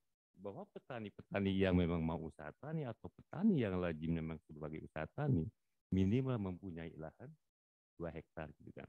Nah, jadi dengan regulasi yang ada kemudian KLHK mengeluarkan juga ya dengan permennya gitu ya. Awalnya Permen 83, kemudian 39. Kemudian dari daerah memang menganggap bahwa itu kurang begitu, derajat kurang begitu tinggi, kemudian keluarlah Perpres. Ya alhamdulillah sekarang ada undang-undang sosial yaitu lewat UCK. Sehingga ya alhamdulillah kita bisa bertemu, kemudian tadi yang disampaikan oleh Bu Kapus, kemudian juga Pak Wamen, saya kira yang selama ini kita perjuangkan Bang Ucok ya, kemudian juga dari para petani yang lain, saya kira beres lah kayaknya. Tinggal kita bagaimana nanti mensinkronkan dan mengkolaborasikan rekan-rekan petani yang ada di perhutanan sosial kita kemudian dengan kementerian yang ada di pertanian. Nah itu mungkin dari rekan-rekan yang lain nanti pengurus yang lain itu karena masih banyak juga sebetulnya, tapi apalah artinya kalau namanya dinamika itu beberapa tahun kemudian ya seperti itulah. Karena memang kurangnya kolaborasi, mungkin karena pun memang tidak ada yang sempurna ya. Tapi paling penting bahwa saat ini kita sudah nyampe apa yang disampaikan oleh para petani gabung dalam AP2. Jadi mau seperti apa para pemegang SK ini selanjutnya? Ya alhamdulillah dengan kita ini mudah-mudahan bisa meminimalisir. Kemudian mereka bisa mengolah hutan yang baik dan benar. Kemudian dari aspek pangan pun bisa terlaksana dengan baik. Terima kasih. Wassalamualaikum warahmatullahi wabarakatuh. Waalaikumsalam warahmatullahi wabarakatuh. Terima kasih Mas Roni ya sudah memaparkan sejumlah problematika di lapangan terkait pertanian di perhutanan sosial. Ini sudah hadir juga ya sejumlah partisipan bersama kita secara daring. Tapi barangkali Pak Wamen tadi berbisik ya, beliau ada satu kegiatan yang harus beliau temui sekarang. Kami silakan Pak Wamen untuk ini, enggak apa-apa, silakan pamit dulu ke teman-teman Pak Wamen. Baik, terima kasih. Mudah-mudahan bisa dilanjut dengan Bu Kapus. Intinya cuma satu, bahwa kami semua di sini sangat terbuka sekali di Kementerian Pertanian. Juga postur pemerintah ke depan ini memang di bawah kepemimpinan Pak Jokowi dan Kiai Ma'ruf ini memang lebih open minded. Jadi tidak perlu khawatir kawan-kawan. Forum-forum diskusi yang seperti ini sangat terbuka sekali begitu Bu Kapus. Mudah-mudahan silakan dilanjut. Kita semua juga mempunyai tugas dan tanggung jawab masing-masing. Mudah-mudahan pertemuan sore ini membawa berkah untuk kita semua. Saya mohon diri, terima kasih. Wallahual muwaffiq ila aqwamit thoriq. Assalamualaikum warahmatullahi wabarakatuh. Warahmatullahi wabarakatuh. Silakan Bu Wamen. Ya.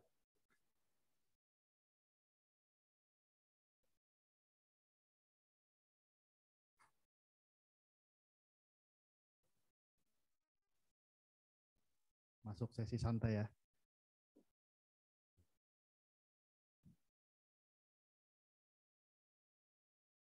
Ya.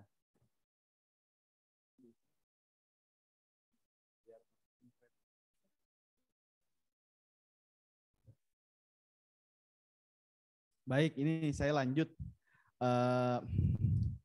Bu Dr. Leli. Nah, ini yang hadir di sini ini kawan-kawan NGO, civil society ya. Ada AP2SI, kemudian ada HKTI, ada PMII, ada Forum Intelektual Muda dan lain sebagainya.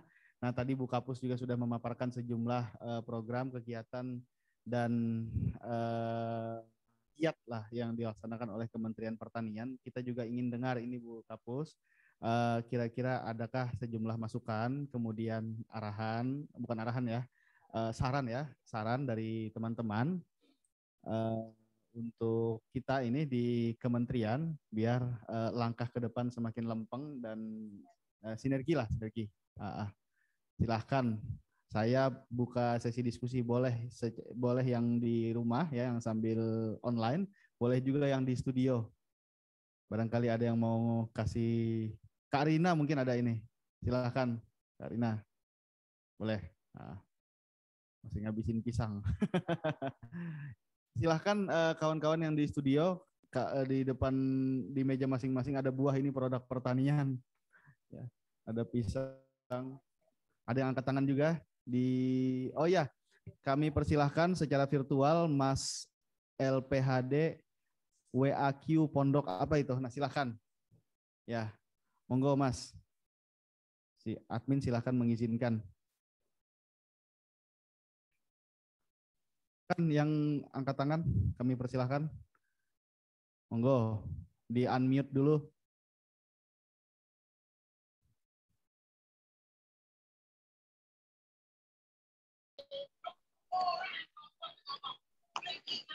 Assalamualaikum warahmatullahi wabarakatuh.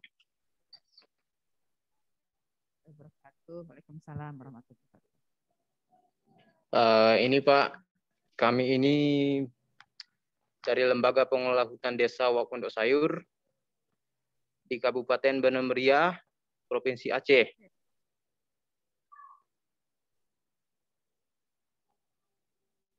Dengar ini Pak? Lanjut, mainkan. Jadi ini Pak, ada tadi Pak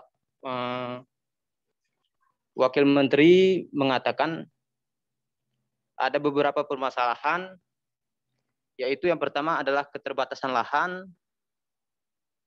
kemudian modal, kemudian SDM. Jadi permasalahan kami pada Lembaga Pengelola Hutan Desa yaitu mengenai modal ini Pak. Jadi bagaimana solusi yang Bapak berikan kepada Lembaga Pengelola Hutan Desa ini untuk mengembangkan perhutanan sosial ini? Adapun problem kami adalah di segi modal Pak. Terima kasih. Terima kasih pertanyaannya Mas Anto. Ya tadi Pak Wamen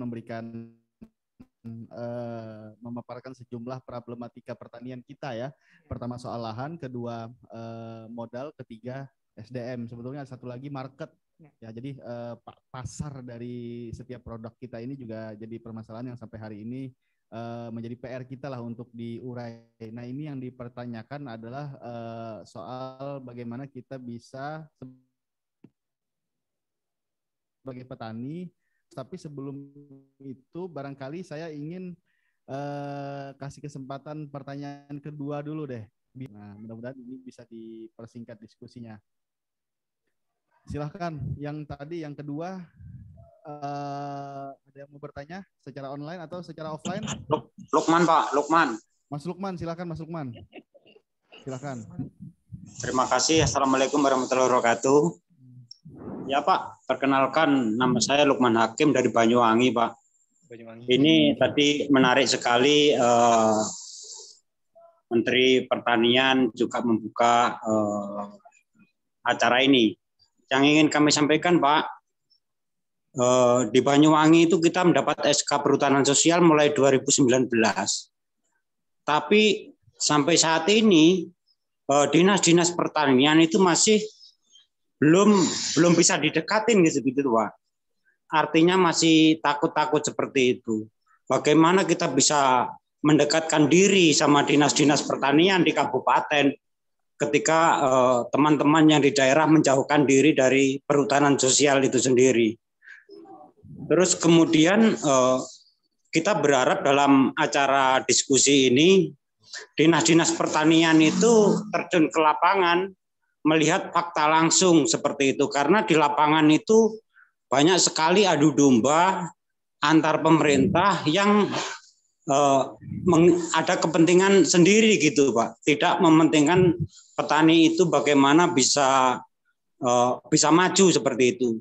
Terus kemudian Pak, sebelum kita mengajukan perhutanan sosial Pak di Rawabayu khususnya Desa Songgon itu sudah ada 20 hektar tanaman kopi. Kalau Dinas Pertanian masuk itu alangkah senangnya petani-petani hutan Pak. Itu sudah panen Pak. Terus kemudian ada pisang Mas Kirana yang sekarang ini bisa dikirim ke Jakarta atau dinas-dinas kementerian. Bagaimana kita bisa mengakses itu dan bagaimana petunjuk-petunjuk itu sehingga pemerintah itu biar dekat dengan petani, Pak. Itu sih harapan kita. Terima kasih. Wassalamualaikum warahmatullahi wabarakatuh.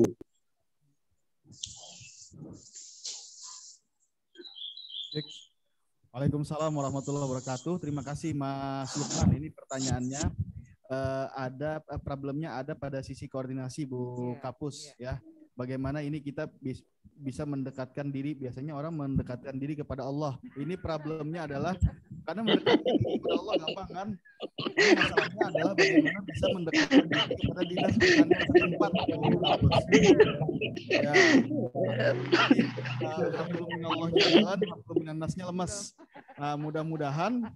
Tapi saya meyakini dengan kegiatan ini akan terjalin satu kerjasama koperasi, kerjasama yang baik ya antara teman-teman yang bergerak di perhutanan sosial dengan Kementerian Pertanian sendiri. Jadi Bu Kapus nanti bisa tinggal perintah dari pusat sampai ke bawah agar teman-teman petani hutan ini diberikan atensi lah dengan adanya pertemuan yang baik pada hari ini. Jadi kita ini ada istilah dalam agama itu namanya tajdidun niyah, yang meluruskan niat. Nah, niat kita bantu petani, niat kita bantu masyarakat, insya Allah nanti terbentang jalan. Nah, demikian pertanyaan dari Lukman Hakim, Mas Lukman Hakim ya. Ada dua barangkali ini Bu Kapus yang secara online. Yang pertama tadi soal KUR, ini baru 1 jam lalu loh. Ya soal akses modal, ya Presiden ini ada amanat Bu. Mudah-mudahan ini kita semua ya dari Kementerian Pertanian harus menangkap bahwa Presiden mengatakan persyaratan KUR pertanian harus dipermudah. Ini pasti sudah langsung ditafsirkan oleh Kementerian Pertanian di lapangan bagaimana persyaratan-persyaratan tentang akses modal ini dipermudah dan bisa diakses oleh masyarakat. Namun detailnya mungkin akan ditambahkan oleh Bu Kapus Selatan, tapi saya ingin kasih informasi ke kawan-kawan ya yang membidangi khusus soal KUR permodalan ini ada direktorat khusus namanya ya di Direktorat Pembiayaan di bawah Dirjen Prasarana dan Sarana Pertanian. Kami menyebutnya Dirjen PSP. Nah, mudah-mudahan nanti kita bisa melakukan diskusi kita ini dengan unit lain. Tapi untuk menjawab sejumlah pertanyaan dari kawan-kawan tadi, kami persilakan dulu nih Ibu Leli untuk memberikan jawaban. Kalau diskusi.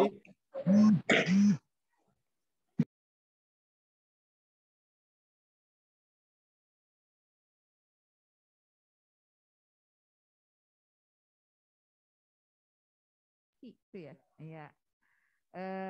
Pondok Sayur ini nama apa? Nama perusahaan atau nama apa? Nama lembaga, Bu. Nama petani ya?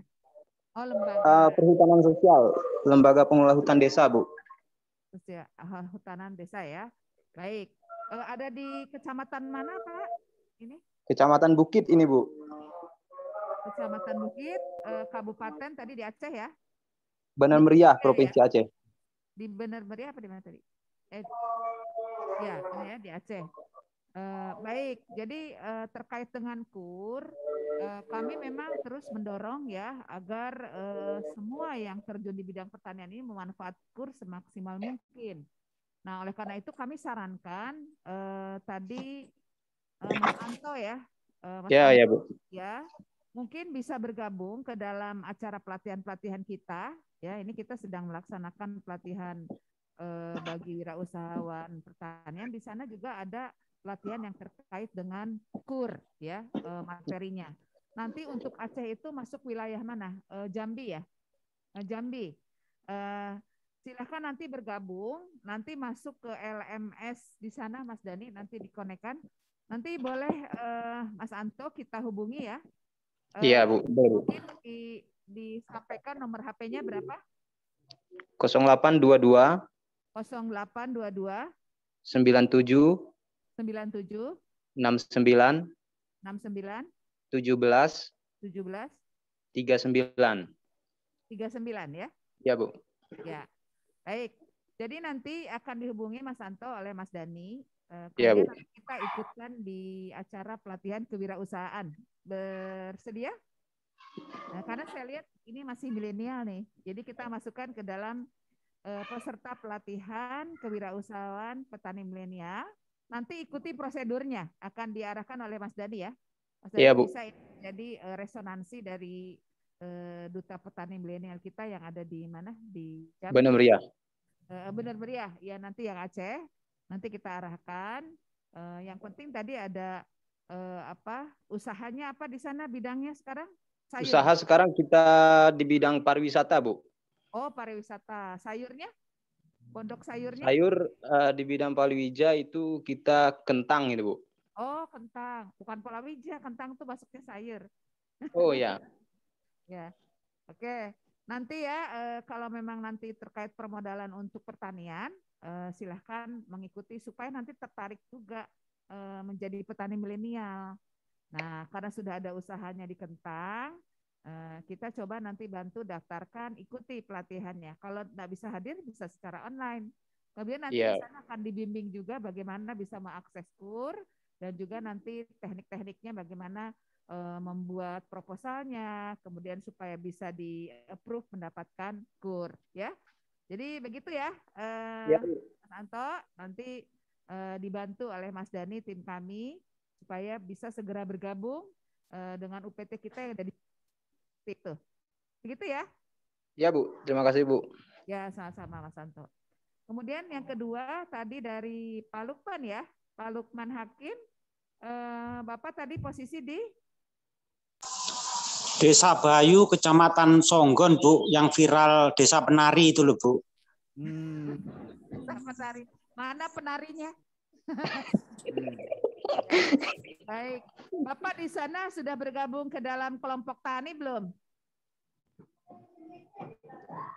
Kita sebagai pendamping, Bu, mulai 2017 mengajukan perhutanan sosial hingga 2019 SK terbit. Kita masih jadi pendamping, Bu. Oh, pendamping. Iya. Karena kan sudah mendampingi para petaninya, toh? Ya, sudah, Bu. Sudah. Nah, saran saya, coba nanti di sana menghubungi penyuluh pertanian yang ada di Balai Penyuluhan Pertanian terdekat. Bapak kecamatannya apa namanya tadi?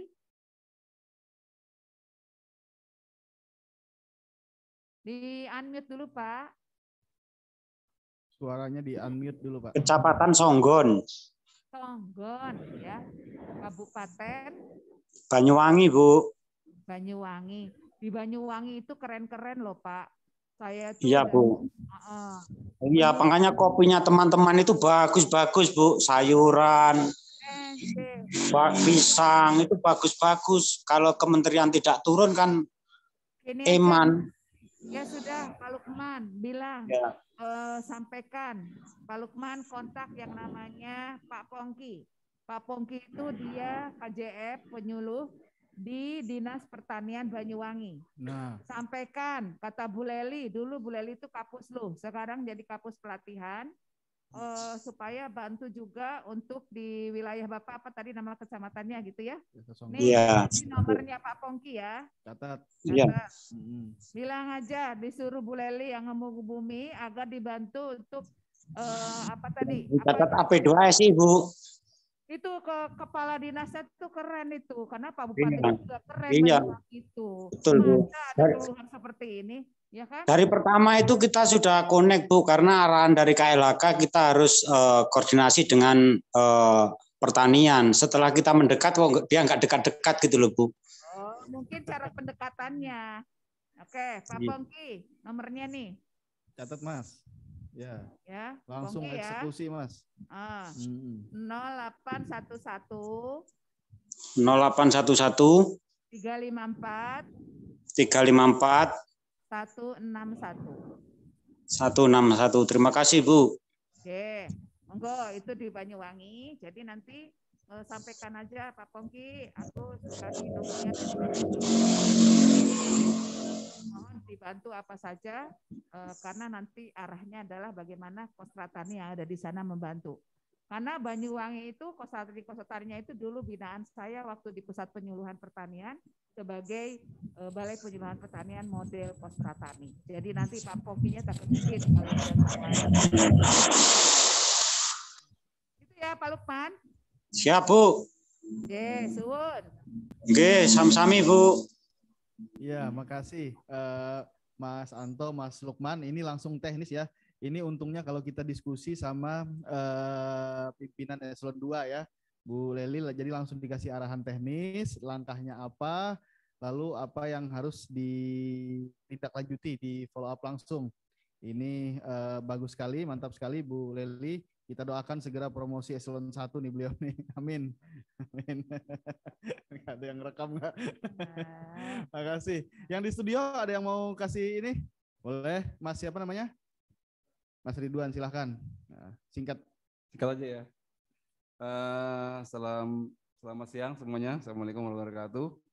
Sebenarnya ada banyak banget pertanyaan, cuma karena dibatasi waktu ya Mas ya. Nggak semua bisa dipertanyakan.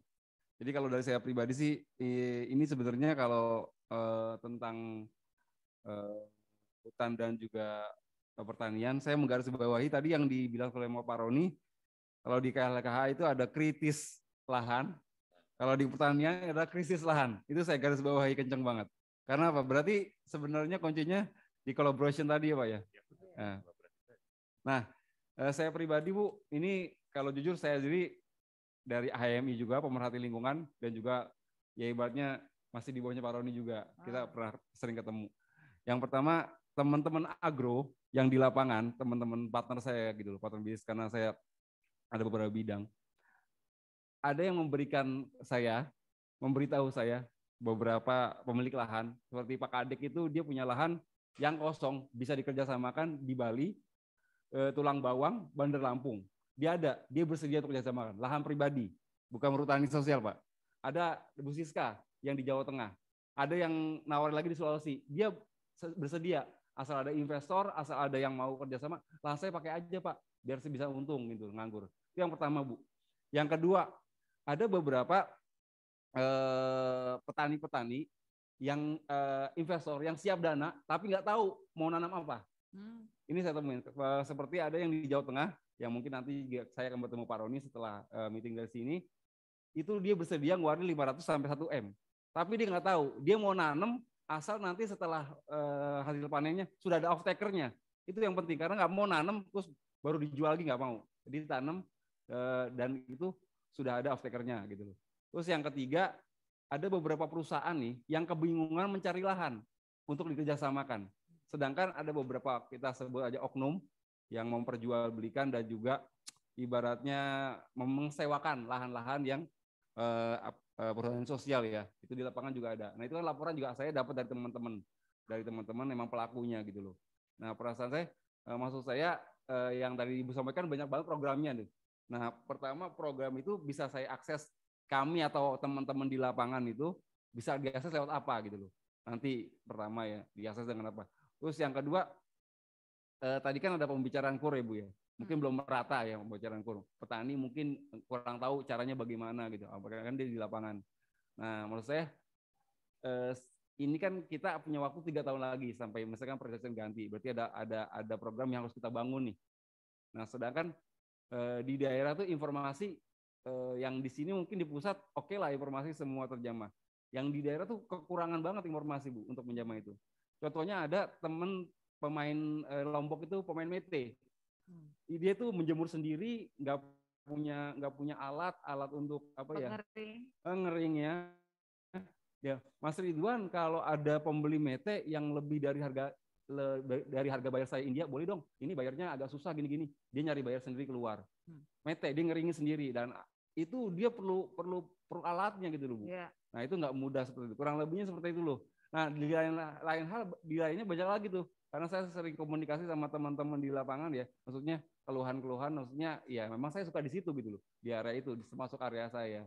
Nah kurang lebihnya itu sih dari saya Bu. Ya. Nah, cara pertama untuk mengakses semuanya biar memberikan informasi. Yang kedua, ternyata masalah di lapangan itu berbeda. Ada orang yang punya duit pengen nanam nggak bisa, bingung. Ada orang punya lahan silakan dipakai lahan pribadinya. Ada perusahaan yang nyari lahan juga kebingungan, tapi disalahgunakan oleh oknum karena disewain, dijual belikan lahan-lahan itu, lahan perhutani sosial maksudnya Pak ya. Kurang lebihnya gitu, Bu. Makasih. Assalamualaikum warahmatullahi wabarakatuh. Waalaikumsalam. Ya itulah Indonesia. Ya, jadi itu Indonesia. Dan itu kenapa kita bertugas di situ ya. Nah, jadi ini bagaimana mengakses program-program yang ada di Kementerian Pertanian. Itu tadi yang pertama, sekarang dengan situasi COVID itu kita manfaatkan teknologi informasi ya. Jadi melalui acara Mentan Sapa Petani dan Penyuluh setiap hari Jumat, itu Pak Menteri bisa berdiskusi langsung dengan Bapak Ibu sekalian. Nah, cara mengaksesnya ya mudah, tinggal buka Zoom aja, join atau live streaming. Nah, ikuti setiap hari Jumat. Itu update mengenai program maupun teknologi pertanian yang bisa diterapkan.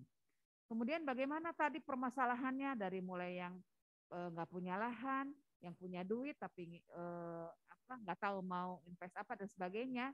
Disitulah tadi BPP itu sebagai pusat konsultasi agribisnis. Di Kostratani itu di BPP, Balai Penyuluhan Pertanian di Kostratani. Bu, penyuluhnya juga pada nggak bisa. Nah, disitulah nanti para penyuluh itu berkomunikasi setiap hari Jumat mengenai Sapa Petani dan Penyuluh. Kemudian kalau sulit-sulit banget, kita punya acara Bertani on Cloud. Bisa request, misalnya tadi, Bapak tadi apa tuh yang industri mete ya, ngeringin aja nggak tahu alatnya kayak apa dan sebagainya, bisa request ke kita. Nanti kita bikinin di acara Bertani on Cloud mengenai bagaimana pengolahan mete segar menjadi mete siap ekspor, misalnya gitu. Nanti kita isi acara itu. Dan Bapak Ibu sekalian nggak perlu ke sini, kita udah tinggal duduk manis saja sambil tiduran melihat acara Bertani on Cloud. Jadi tadi kuncinya adalah komunikasi, ya kan? Komunikasi, koordinasi, dan juga trust, kata Pak Wamen. Ya, makanya kita trust ke kita. Kita ini disinilah tempatnya diseminasi, baik itu teknologi maupun informasi. Makanya kita terus lakukan pemanfaatan IT ini secara masif di seluruh Indonesia melalui Balai Penyuluhan Pertanian. Namun demikian tidak terbatas di BPP karena orang itu nggak harus ke BPP. Kalau punya HP ya udah akses aja langsung. Jadi tadi Mas Ridwan ikuti terus ya. Kita punya website BPSDMP, di situ info-info terbaru mengenai aktivitas kita ada di situ. Dan bagi kita sebanyak-banyaknya masyarakat yang bergerak di bidang pertanian atau kita sebut sebagai insan pertanian, pelaku usaha, pelaku utama pertanian, very welcome. Ya, jadi kita nggak membedakan lah yang di hutan, yang di laut, yang di mana. Kalau itu tujuannya tadi kan tujuan pembangunan pertanian itu menyediakan pangan, meningkatkan kesejahteraan petani, dan mendukung ekspor. Bahkan Pak Menteri itu berteriak-teriak, udahlah kalau nggak ada diekspor, semut aja ekspor katanya, ya kan? Ada loh semut ekspor aja. Semut ekspor, lipan ekspor katanya. Karena ada yang doyan itu. Iya kan? Iya. Apalagi ini mete. Mete itu adalah komoditas mahal itu. Devisanya tinggi loh dari mete itu. Iya kan? Iya. Nah, saya sedih juga mendengar. Gitu. Sedih juga mendengar sampai ada yang nggak punya alat untuk hal itu. Artinya sebetulnya itu tinggal akses informasi. Nanti bukan SDM yang menyediakan itu, kita melingkar. Makanya tadi ada program utama Kementerian Pertanian.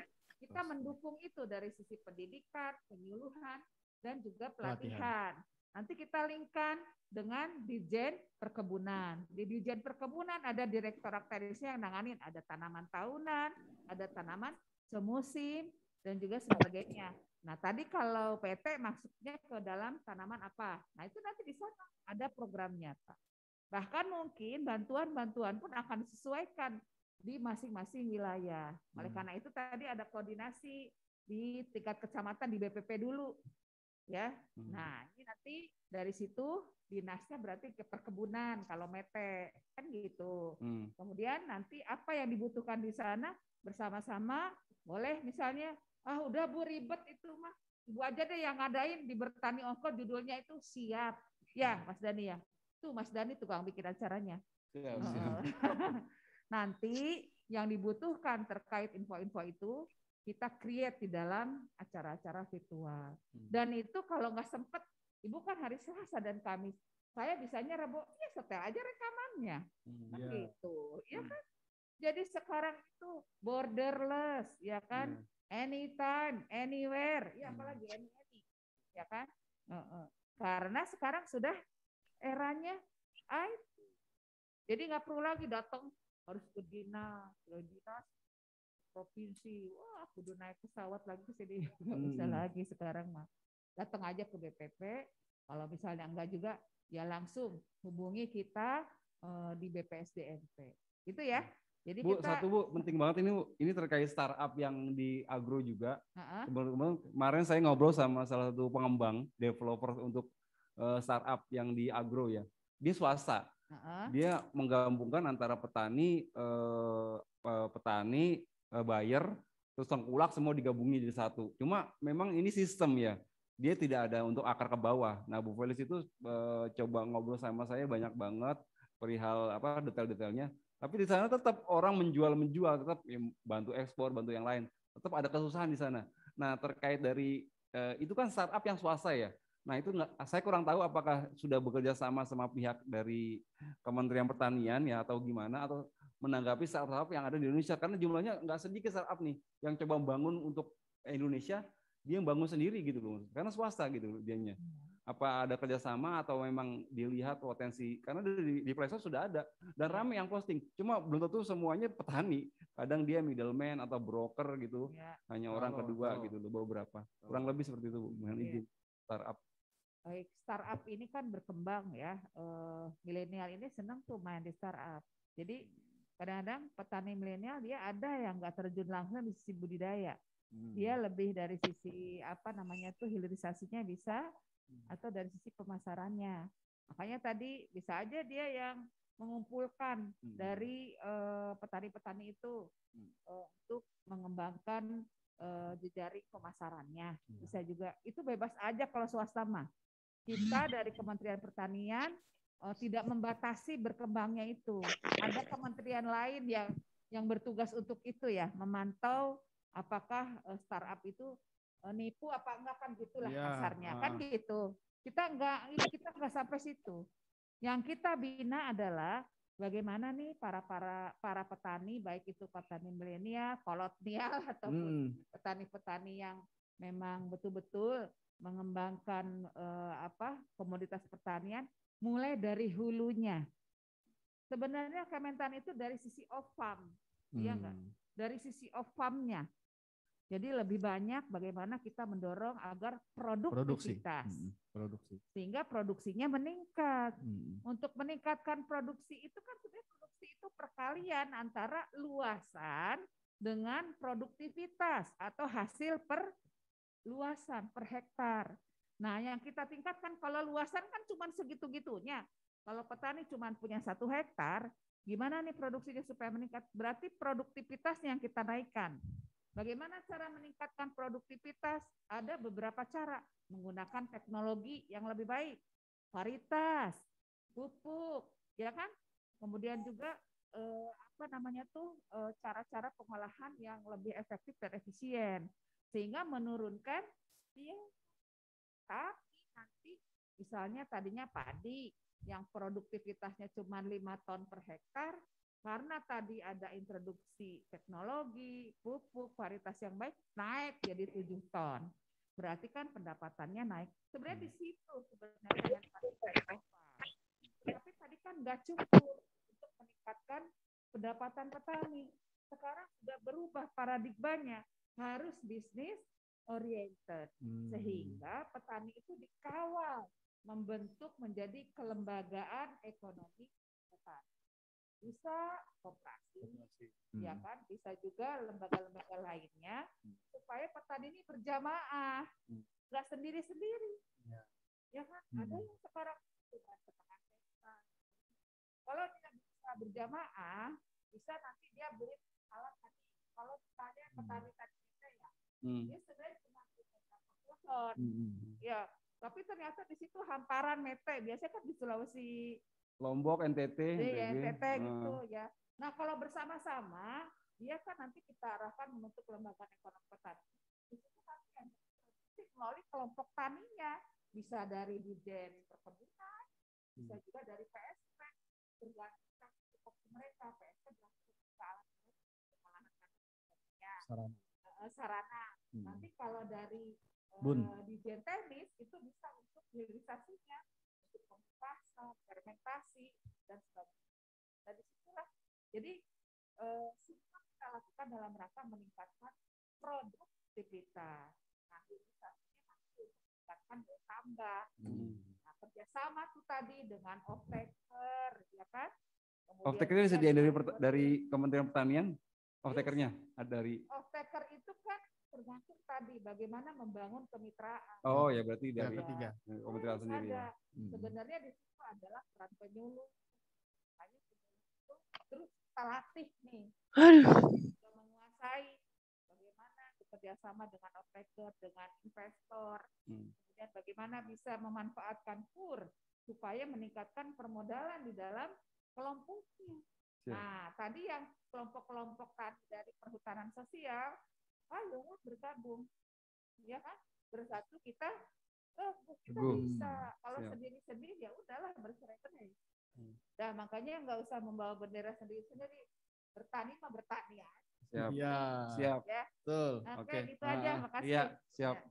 Makasih Bu Kapus atas arahannya. Mudah-mudahan ini yang nanya secara daring dan secara offline bisa mendapatkan insight tambahan, pencerahan tentang bagaimana kita meningkatkan sektor pertanian ini lagi ke depan. Ya. Dan mudah-mudahan dengan adanya diskusi kita pada hari ini ya, harapan Presiden tentang peningkatan di sektor pertanian ini bisa terus berjalan, terus terwujud ya. Presiden itu kan maunya petani berdasi, lalu koperasi yang membentuk korporasi.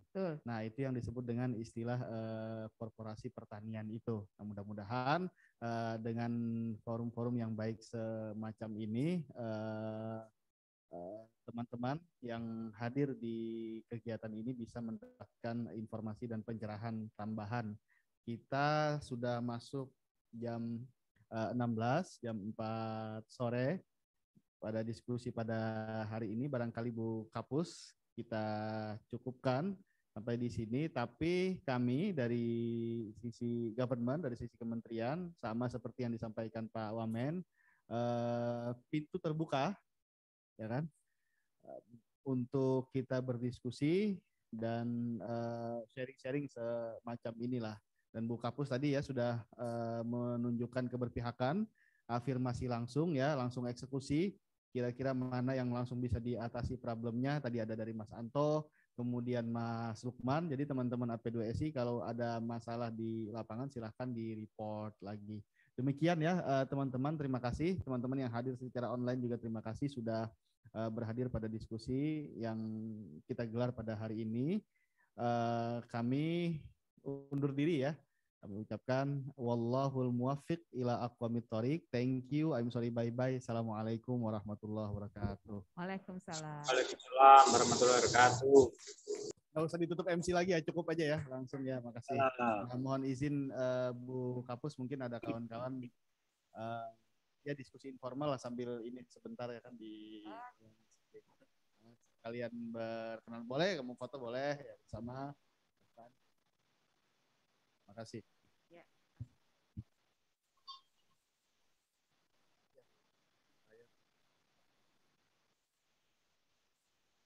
Teman-teman, kameranya dinyalakan ya. Kita foto bersama.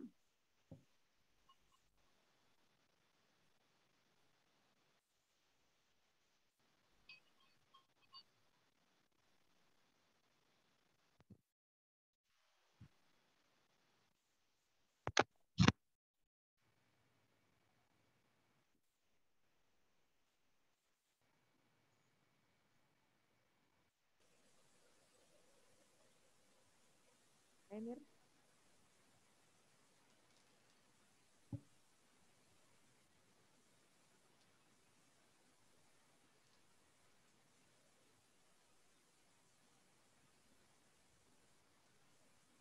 1, 2, 3. Saya ulangnya. 1, 2, 3. Satu kali lagi. 2. 1, 2, 3. Dah. Terima kasih.